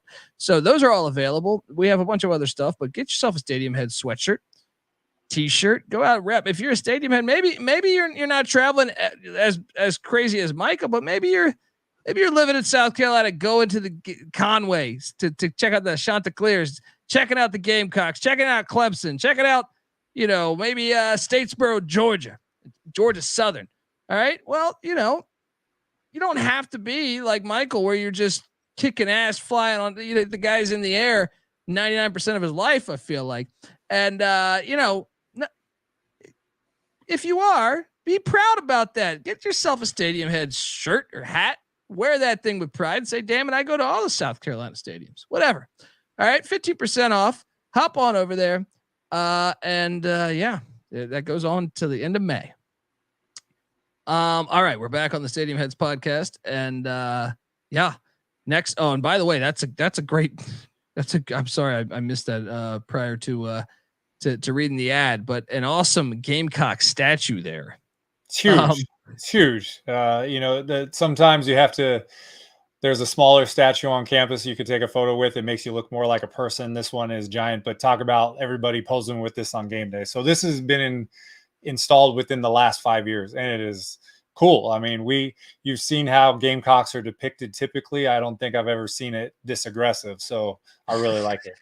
Yeah. And GBO Farms in the chat is asking if you're on the have you thought about the John Madden plan where you get an RV and just go across the United States? I would love to. It's crazy because gas prices are so high, and you don't want to get in it. We both live in California, so we know it's like $6 a gallon. But every trip I could possibly do driving routes, I'm gonna do. But it would make it a lot easier to have. We talk about if I could have somebody travel with me and drive, or we trade shifts, that would be amazing. So a lot of people talk about when they retire doing it. I'm doing it pre-retirement, but that's the dream right there. Yeah. And look, I can tell you, I've gone across the United States probably, 15, 20 times. And I know you've kind of done that because you travel so much between two places or three places, but I really love, I had a son in January, and one of the things I tell my wife is like, we got to start driving cross country with him, because you get a feel for the country. You get to go to all these cool places. You end up at, I don't know, there's just a lot of cool places to go to. So, I agree. Go ahead. No, I'd say I would love to be. It caught me at the wrong point in life. If it was a couple years back, would have been a done deal. I would have been that guy taking the other shift, man. Yeah, well, I think I saw games in 41 states last year, which is just crazy. But people want to off topic a little bit. People want to talk about international travel, and they want to go to see the Eiffel Tower and all. We have everything in America. I can't tell you how many dating profiles I've seen of women. I want to do this.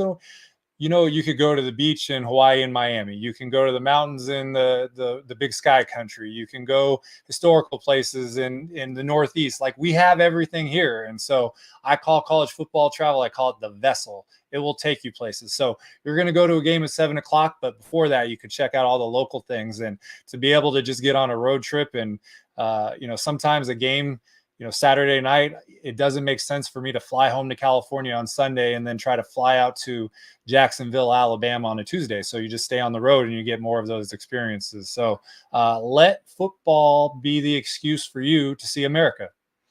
There you go. All right, now we're talking. GBO Farms has been waiting for this one. Yes. And I want to talk about my experience to this. So I went to a Miami Tennessee game. If I had to guess, it was like 2002 or 3. It was like Miami was still really good, but it was starting to go downhill. So it have to be post 2000, because didn't they go 2001, 2002? They should have been back to back. It wasn't for that bad pass interference call. Yeah, exactly. That was a horrible pass interference call. And look, I'm not saying this because GBO is in the chat. I partied on a pontoon boat, man. Nice. This is to me, but you mix that with the stadium feel and the fact it's like in the middle of the downtown. It's perfect. This is a perfect college football setting. You saw it with the Bama game a couple, when they upset Bama 2 years ago and they took the goalpost of the Tennessee River, and Bama has been butthurt ever since then, trying to make sure Greg Sankey doesn't let people storm the field. But I know you went during the COVID year, but once again, checkered end zones too. I love the checkered end zones. You went the COVID year. How was that experience with the COVID going on too? So it's like you kind of got it. It's bittersweet in a way, right? Yeah, so definitely bittersweet. I've been inside Neyland a couple times, and that stadium is deep. Like, I don't know how to explain it other than it just feels larger than any stadium that I've been in. What's crazy about Neyland is it started out with 3,200 seats. That's it. And now it's over 100,000. At the same time, Vanderbilt was built around the same time, and that opened with 20. So it just showed you the difference in the prestige of the program at the time. General Neyland came in there and he changed everything. But this play, you mentioned that Alabama game. That's the biggest FOMO that I've ever had. So, we've talked about me having the goal of seeing a game at every FCS stadium. That day, I went to a noon game at Long Island and a night game at Fordham. And after the Fordham game, I'm in my car and, turn on my YouTube TV and I'm watching Alabama playing Tennessee. It's like 49-49. They win it. They rush the field. They throw the goalposts in the river. And, I had a good time at Long Island and Fordham's a historic place. But that right there, it just made me feel like I'm messing up. I'm messing up. And so this is my number one target. Knoxville is semi-difficult to 2-for-1. You talk about your friend Weehawk. Western Carolina is about 2 hours away. You got East Tennessee State's about 2 hours away. Wofford is about 3 hours away. So I ideally want to do a 2-for-1, but this place is probably one that fits in the exception category of dedicating an entire Saturday to it, maybe a Florida game if it happens. But I will tell you that I hear most from Tennessee fans on Twitter that I need to do this. I'm missing out. And I totally agree. And GBO Farms is saying Tennessee Tech, an hour and a half away. I believe GBO Farms is a Tennessee Tech grad. I know Clark's saying I've done Tennessee Tech. So the reason, and I did that, and the reason I'm saying Wofford and West Carolina is just because I've never been there. So the number one best case scenario is I could do a new FCS and Tennessee. If that can't happen, the next one is do a repeat somewhere and also do Tennessee. It's got to be 2 in a day. Or, last year they moved their season opener to a Thursday. And if you can do a SEC by itself on a Thursday, there's no way you 2-for-1 a game on a Thursday because nobody's playing at noon on a Thursday. So there's scenarios that can still play out, but regardless, I want to be there. You're showing some of the empty photos, and that's the national championships that they have. There's one photo that I sent you where there's a section ZZ, and it just shows you how large the stadium is. I don't think I've ever been somewhere that's GG, but I don't know if I've ever been. Oh, where are you seated? I'm in ZZ 14. I mean, just speaks to how big this place is. I might have had to cut that one, but just because I was at the slide limit for cool. But there's a photo I took. I wasn't at the game. When I was at the game, there was no camera phones. But that's when I grabbed off the internet. Look, what's fascinating about it to me is awesome tailgate scene. I love the fact, just the same reasons why I love Appalachian State or Mikey Stadium, in West Point. You're right there on the water. And then it's like you're kind of like downtown, and then boom, it just pops out of nowhere as the stadium. I do think it's one of the more unique and awesome stadiums we have in all of college football. So if you haven't been to a game now, the game I went to, like I said, I think they got their ass kicked. I was a 18-year-old kid, so I mean, might have been consuming. But it was in the rain, but it was an awesome experience. And it was fantastic. Clark's saying, do they coordinate how to dress? Apparently, I believe there's a chart that where you're sitting, what the color is assigned, and Knoxville. We talk about it's all football, it's all business, and that's what's cool when you go to some of the Vanderbilt is in Nashville and Georgia Tech's in Atlanta, and there's other places in certain cities where there's divided attention. This is when you go to Knoxville, it's all Tennessee colors. You see that the Vols on the top, that was a recent addition they brought back to Neyland. Congregating around the stadium. You're right. You're walking down the hill and then boom, there's Neyland right there. You got the river. You can, behind one of the bleachers in the concourse, you can stand and you can look out at the Tennessee River during the game. So it's a special place. It's number one on my list for 2024. And, anybody that has been there, it's a memorable experience like you're talking about.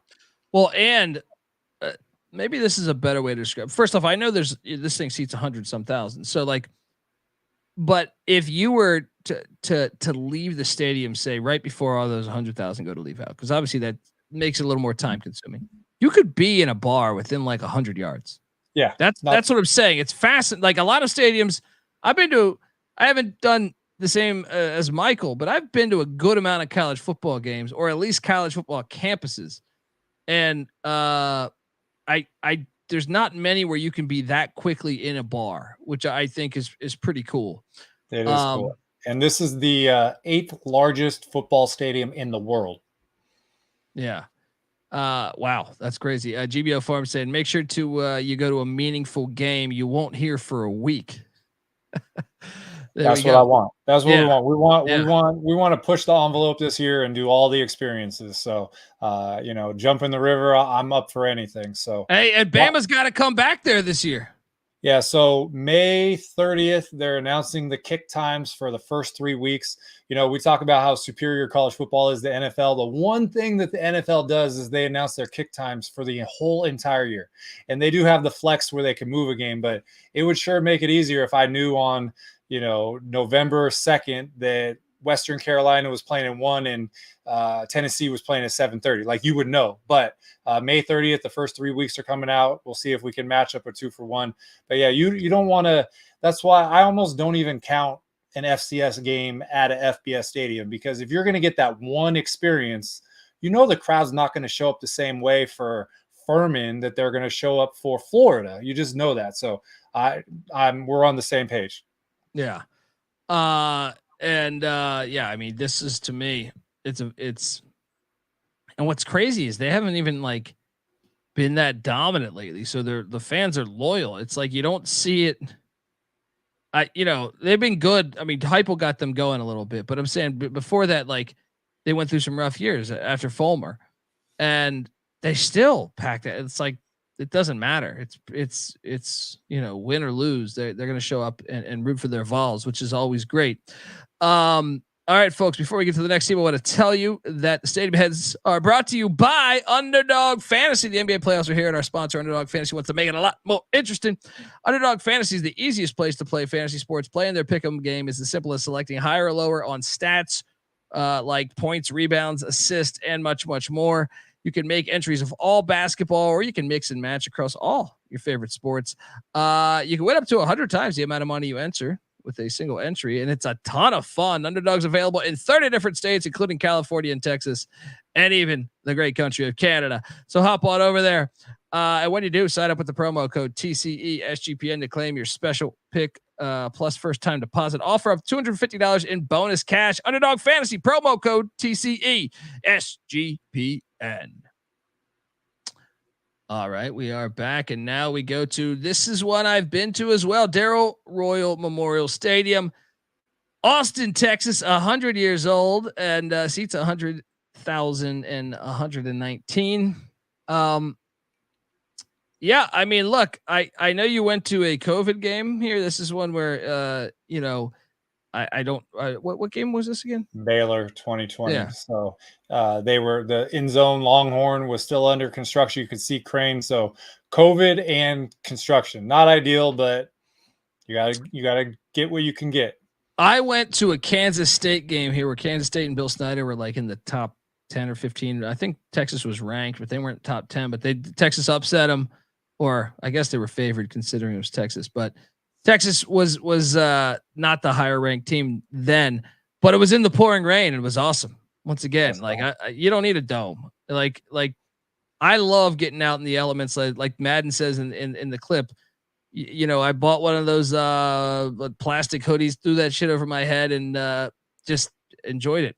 NC Nick was there. It was a good game too. It was like a defensive struggle. But this stadium's cool too, because you can walk downtown from it. You can get to everything. And this is a photo I took off the internet because I know you weren't there, but it's cool. Now the history plays a big element to me here. It's just knowing how many great players played at Texas. You know what I mean? Like you go back to Bobby Lane, you know what I mean? To Earl Campbell. Yeah. Eric Metcalf. I mean, but you can even go further back, and they've had some of the greatest players of all time. So to think that they've been playing on this field, I thought when I went to my trip, that was one of the coolest things. It felt like that. But yeah, what's your thoughts on your travels to Austin? Well, it's the same thing.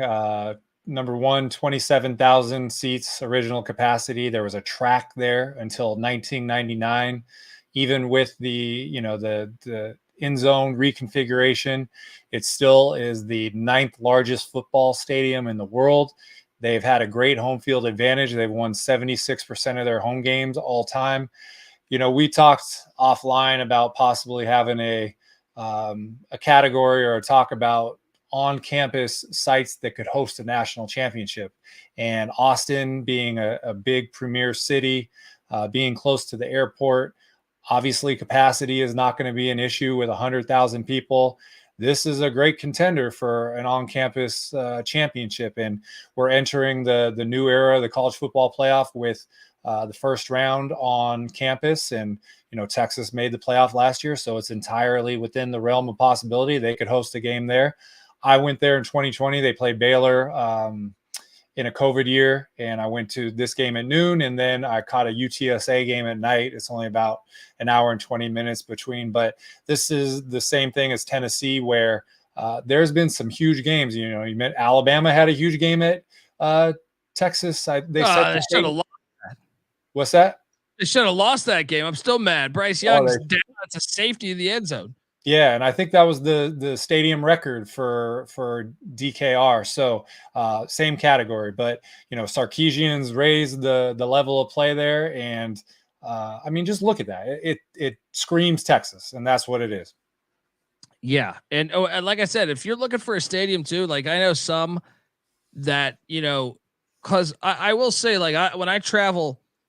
A lot of times, and this is more of a stand-up thing or just travel. Like I like stand-up got me into traveling and stuff like that. And so like a lot of times I don't buy until I'm in the town, the hotel, where some stadiums you go to and it's like outside of the town. You know what I mean? Like so you're kind of screwed at that point. You're like, well, I can't even see the town. I gotta, it's getting late. Let me see what I can find. Well. This is one much like with Tennessee. Now Tennessee's is closer to finding a bar, but this you are in walking distance to everything. I think it's 6th Street. So that's a cool element of that is like you can just walk. You don't have to wait on an Uber or anything. You can just walk 10, 15 minutes at Vince Young Steakhouse. You'll go past.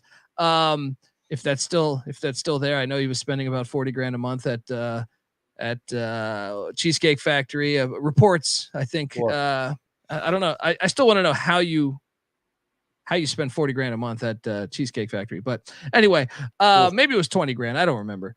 But anyway, yeah. I think this is a cool stadium. And now I will say this though, and I don't want to put you on the spot, but when you compare it to Kyle Field, I will say this: I'm glad this rivalry's back. Yeah. With all this crazy realignment stuff, you get stupid games like Rutgers, Washington, and Minnesota USC that I really have little desire to see or go to. But the game that I'm so glad is back is Texas A&M. I'm also glad Oklahoma, Missouri is another one. We do get that. But Kyle Field, as I alluded to at the beginning of the episode, I went to it and, I got to see how fast that stadium has come along since basically joining the SEC and the SEC network money. Kyle Field's 97 years old, 100 seats, 102,000, 133. And I was really impressed with the noise. It kind of reminded me of LSU Junior in a way. I don't know if you got that feeling, but I kind of thought like in certain vibes, it reminded me of LSU. But I'll tell you this, I thought it was louder than Texas's stadium. Maybe I'm crazy. Your thoughts? No, I don't think you're crazy. I've done a lot of podcasts and people will say, what's the loudest crowd? And I've said Kyle Field. The only game I've been there was 2018. It was against number 1 Clemson. And that's when they were alternating between Kelly Bryant and Trevor Lawrence was a freshman. And Kelly Bryant did a few drives and then Trevor Lawrence came in, first pass, he threw a 62-yard touchdown. He couldn't get it going after that. And then Kelly Bryant, he actually put him on their back at the end. But Clemson or Texas A&M was unranked, and they made that game. It was 28-26. And if Texas A&M got the 2-point conversion, it would have been overtime. They had no business being in that game. There was plays where the wide receiver caught a ball like against his helmet. They were making out of their body experience plays. And I really think it was attributed to the energy from the crowd. They got the cadets sitting above right there on the left. You can see home of the 12th man. They're all with the towels. You got guys on the ground that are throwing arm signals. They're coordinating the cheers. It's, 12th man. We know the Seattle kind of co-opted it, but in Kyle Field, it's a real thing. They really impact the game. So I agree with you. I think in my experience, it was the loudest crowd that I experienced in the SEC. Well, and they had that parade that happens before the game too, where the whole band comes down and the cadets and the cheerleaders, and it's really kind of cool. It very welcoming to me, I would say. I had old timers telling me what, one guy telling me, he gave me a card of a lawyer if I needed something. And I was like, wait, what do I look like here? But no, but I'm saying, it was really like, they're really friendly, I would say, but it definitely is unique. It's very college football. And I will say, like, loud wise, it reminded me of LSU in a lot of ways, but what's crazy is that's recent. Like I said, I saw a photo when I was in the tunnel there, when they showed me a bunch of stuff. They showed me like a little clip of what it was in like 2005. Yeah. It is like half the stadium. It looks like a completely different stadium in 2005. In 2013, they did a $485 million essential rebuild.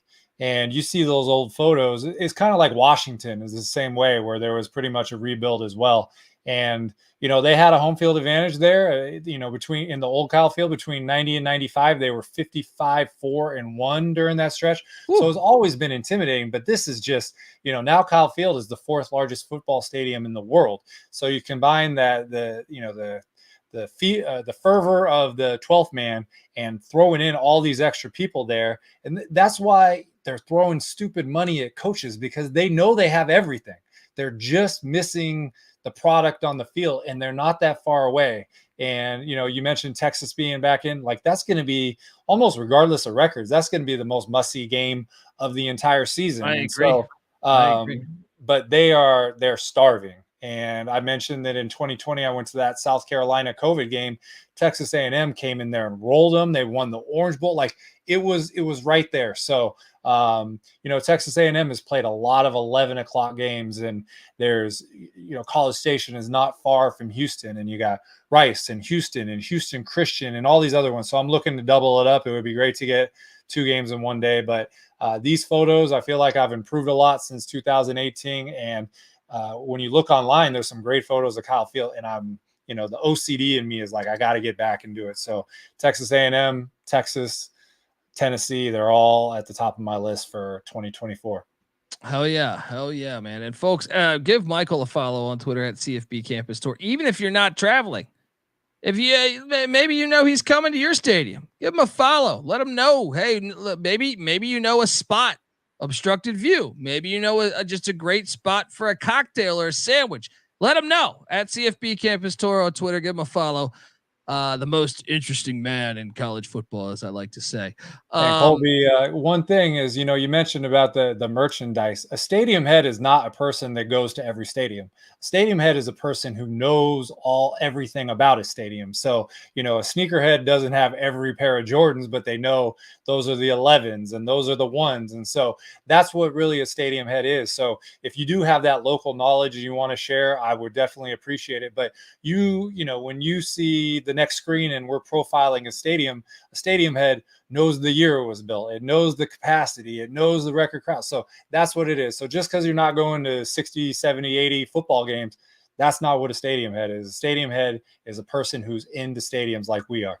Hell yeah. That's well said. And look, and that goes to even like, if you're affiliated, someone at a D2 school, NAIA school. We love all different. We don't discriminate on these stadiums. All right. Like, to me, if it might seat 12 people, I'm interested. All right. I want to know about it.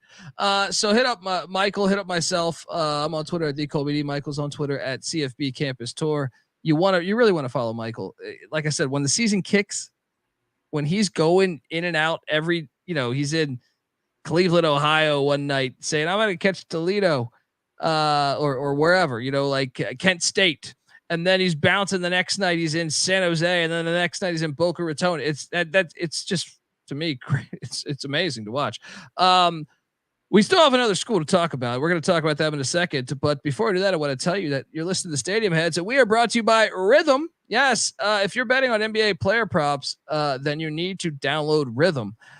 Rhythm gives you a menu of the best player props for every single NBA playoff game, making it easier to go through and find the best props to put your money on in a matter of seconds. Rhythm's predictions are backed by over 3 years of data and a team of data scientists that focus on fine-tuning their algorithm to give you the best shot at winning, folks. So what are you doing? Hop on over there. Check out Rhythm. Rhythm allows you to create your own custom NBA models. So you can get AI-backed money line spread and total picks for every playoff game. That's Rhythm, RITHMM. Start a free 7-day trial and start winning with your NBA player props with Rhythm. Available wherever you get your apps. All right. Last but not least, I like to call this one and by the way, first off, let's talk about that. That's awesome. That statue right there of the 12th men, or the 12th man there in College Station. And then what's the statue on the right? I was wondering. That's like, the war hymn, Okay. So yeah. So I mean, you talk about, like, again, leaning into the lore of the 12th man, as people know that. The student was asked from the crowd because they had so many injured players to come and stay out on the sideline. And so 12th man symbolizes that they're ready. They're ready to represent their university. And so when you go on a game day, I mean, students are sitting on those steps right in front of the war hymn statue. They're posing with the 12th man. It's, even though they weren't an original SEC team, they fit to a T with the way they honor their history. There's a room you mentioned touring the facilities. You see the Heisman trophies they got displayed for Johnny Manziel. I know they got a couple others. So yeah, it's another stadium. Get there early, take a lap and check it out. They fit the SEC. Let me just talk. I was reading some book a couple years ago where Bear Bryant used to be at Texas A&M.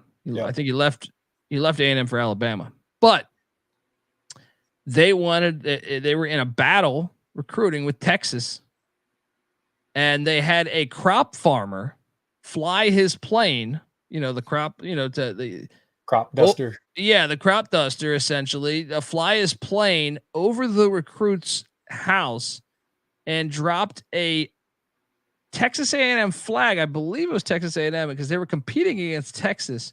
Wow. Inside of that flag might have been $5,000. That's what I'm saying. Sometimes people think, oh, they're just recently one of my biggest complaints is, like, when you turn on Twitter and you see, these players are getting paid now. That shit was in like 1954. You know what I mean? I'm like, what are you talking about? They've been paying players for fucking a long time. All right. I've seen the movie Blue Chips. Like, now it's just above the table. You can see it now. Anyway, Texas A&M, that's my point. They were SEC ready a long time ago. Yep. And now we talk about I was calling this last year the construction zone. One of my favorite stories last year is they had a crane with the scoreboard, or not the scoreboard, the screen, right? Or it was the video board hanging, the video board hanging on a fucking crane. In Nashville, Tennessee. We are talking about Vanderbilt Stadium, which is 102 years old, seats 40,300. I'm assuming the construction is done, but no. So for people who don't know, they're redoing both end zones. So this was a photo prior in 2022 week 0 opener was Vanderbilt at Hawaii. And I went to that game, and Vanderbilt destroyed Hawaii. Well, the next year it was a home and home. Last year they opened with Hawaii. about 4 weeks before the season, they released a revised seat map for the stadium, and you are only going to be able to do the sidelines. The far end zone was a construction zone. The one end zone that's closest in there is completely ripped out. You can't navigate the stadium. You got to choose a side. So I decided not to go there. They're improving the stadium, which is great. But as you mentioned, last year they played, it was a total construction zone. They had 2 cranes holding the scoreboard. So for this year, one of the end zones will be finished before week 1. And then the other end zone will be finished before the week 1 of 2025. So, some places like Kansas, Northwestern, they're deciding to play at alternate sites while their stadium projects are being done. I'm not sure why Vanderbilt can't go play in the Tennessee Titans stadium. Yeah. Maybe they don't. They're trying to thread the needle. Maybe there's not that other many options in Nashville, but it's a 3-year construction project that is ongoing and will impact the 2024 season. And they're hosting Virginia Tech, who comes in with a lot of preseason hype week 1. So interesting there. I mean, look, I like the look of it. I like it, I like it's downtown. I've been to Nashville. I've never been to the stadium, but I've been close to it. This is another one where, I mean, it's Vanderbilt. They've been such a bad team within the SEC, but the stadium is still classic in a way, It's Northwestern is a good comp. There's the stadium started with 20,000. It essentially got rebuilt in 1981, 41,000. So very small for the SEC. Northwestern is, 20 miles north of Chicago, and they had 47,000, and their new $800 million stadium is only going to hold 35,000. So, Vanderbilt's the power in baseball. Right behind the football field is the baseball stadium, obviously academic, on par with, Stanford. So they bring a lot to the table with the SEC. They are, Clark Lee is there. They're a grad. They're leaning into that. So, I think having a modest sized stadium that is really upgraded is a great move for them. You mentioned Virginia Tech camp coming in. These photos are from 2019 season opener versus Georgia. And there's an easy flight from Atlanta to Nashville. And a lot of Vanderbilt season ticket holders, they sold their tickets at a marked up price to Georgia, and the profits ended up paying for the rest of the season tickets. So by, this game was 90% Georgia fans. They were up like 21-3 going into fourth quarter. The whole stadium was barking and all that. So if you got to do something to upgrade your stadium, raise the profile of your football program, and hopefully fill it out with some Vanderbilt fans there, that's what you got to do. They're not going to have an 80,000 seat stadium in downtown Nashville. It's just never going to happen. Yeah, they need to go triple option, because that means, like, that's how you build it, is like you'll be winning and making bowl games every single year if you go triple option. And then I think that the fear is that the fans won't be interested, but I believe winning follows that shit. I mean, Nebraska won a bunch. You tell me the fans wouldn't want them to run the option again? They haven't won much since they ditched the option. So Georgia Southern is another one.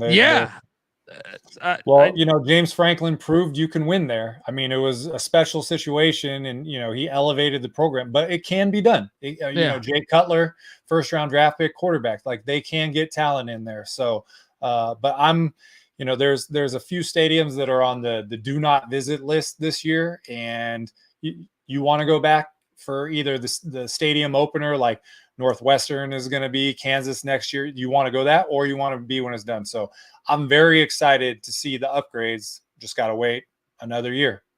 Yeah, there we go. And that concludes our all of our stadiums there. Now I did make a top 5 list. Oof. As Clark says, he misses the flex bone. I do too, man. Now mine was kind of, I will say, I haven't been to everyone, so it I don't know that I'm fully qualified for that in a way, but my number 1 is Neyland. I thought it was, to me, with having the city there. Now, my number 2 is So the ones that I rated the highest were the ones I've been to. My number 2 was Tiger Stadium, but one of the things I thought I liked better about Neyland was like I said, the scenery of like being on the river on a pontoon boat, but also how fast you're into the city. I dug that mixed with everything else that the stadium brings within the stadium. My number 3 was Kyle Field, and my number 4 was Darrell Royal. I'd be curious because I know you don't have in order, but if you had 5, no order, like not 1, 2, 3, 4, 5, but just 5 that you had to say, take them to the next level, where would you go? Yeah, so I didn't make a list, but I'm gonna give you my 5 that I would put up there. So I would say Kyle Field, I would say Neyland, I would say Tiger Stadium, I would say Sanford, and I'm gonna throw in Oklahoma as 5. So you could, there's when we did the Big Ten, we were talking about ones that were just outside the top 5. You can easily say Alabama. You could say the Swamp. You could say Jordan Hare. I'm looking down my list here. This is another murderer's row, and you could say Williams Bryce. You could say Williams Bryce, and I'd be okay with it. Yeah, you could say almost all of them. So the experience will sway you. You mentioned rating the ones that you've been to highest. There's recency, as I mentioned. I went to COVID games, and then last year I went to Georgia and Florida, and you're like, oh my God, this is great. And then this year, if I go to Tennessee and Texas, I'm like, oh, this is the best. So that's what's cool. These are ever evolving lists, but those would be off the top of my head, those would be my top 5. There we go, folks. And I see Daniel in the chat saying every place sucks compared to Sun Devil Stadium. I take it he's a Sun Devil. I'm pretty sure I remember him saying that he was a Sun Devil in a week prior. But hey, we love Sun Devil Stadium, and we're going to be talking about them shortly. I think we got ACC, Big 12, or Big 16, whatever you want to call it, or ACC with 17 teams coming up down the pipeline. Next week is Memorial Day, so I actually have to go to a wedding. So we're dark next week, but the following week we'll be back talking ACC, Big 12. And look, if you're worried, if you're a Group of 5 fan, if you're an FCS fan, don't worry. We're going to talk about those stadiums too. But folks, I'll say this right now. Can we get on over to iTunes and give us a 5-star review? And can you get over to YouTube, youtube.com/@stadiumheadsSGPN? Hit that like, hit that subscribe. If you get on over there and give us a 5-star review on iTunes, I'm gonna send you. I'm gonna get you some gear, some Stadium Head gear, a hat, a shirt. Get on over there, and then I will read the review on air, and we'll send you a shirt and a hat or whatever you want. All right. Stadium Head apparel wise. So hop on over there and do that. Remember, Michael's on Twitter at CFB Campus Tour. Get on over to Twitter. Tell him, hey, you got to come to Cullowhee, like Weehawk was saying. You got to come check out a Western Carolina game. Whatever your school is, like I said, it doesn't matter what I know you would. Is it UT Rio Grande starting a football program, I think, in like 2 years? Maybe you're there and you're saying, hey, 2 years, Michael, you got to come down here. Let us know. Follow him on Twitter at CFB Campus Tour. He is the most interesting man in college football. I am known as Pick Dundee. Give me a follow on Twitter at the Colby D. I host the College Football Experience and the FCS College Football Experience. And yeah, we're about to preview every single team. We've already started going through schedules. It's all out there. We go episode by episode with a solo episode for every single team in the land. So check us all out. And check out really, we have a slew of podcasts on SGPN, also worthy of checking out. But yeah, we'll be back in about 2 weeks. And appreciate you tuning in. I see 345 people in here. Hit that like, hit that subscribe. Till next time, folks, we are the Stadium Heads. You better start thinking about yours. And we out of here.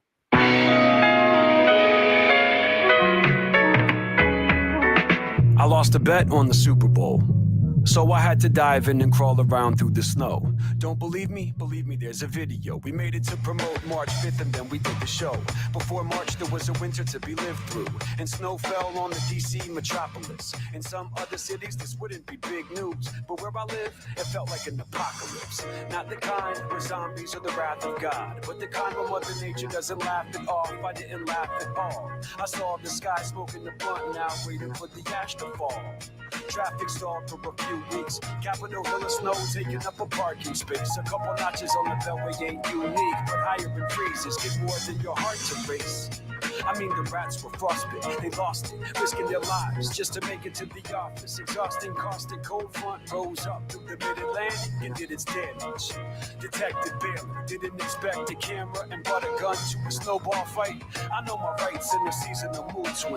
Some of us winning, some of us losing. That broken clock's been blinking since winter. I hope it's not telling me I was born to lose. I lost my temper, but I found my center. Winning winter, so I can stay warm with you. That broken clock's been blinking since winter. I hope it's not telling me I was born to lose. I lost my temper, but I found my center.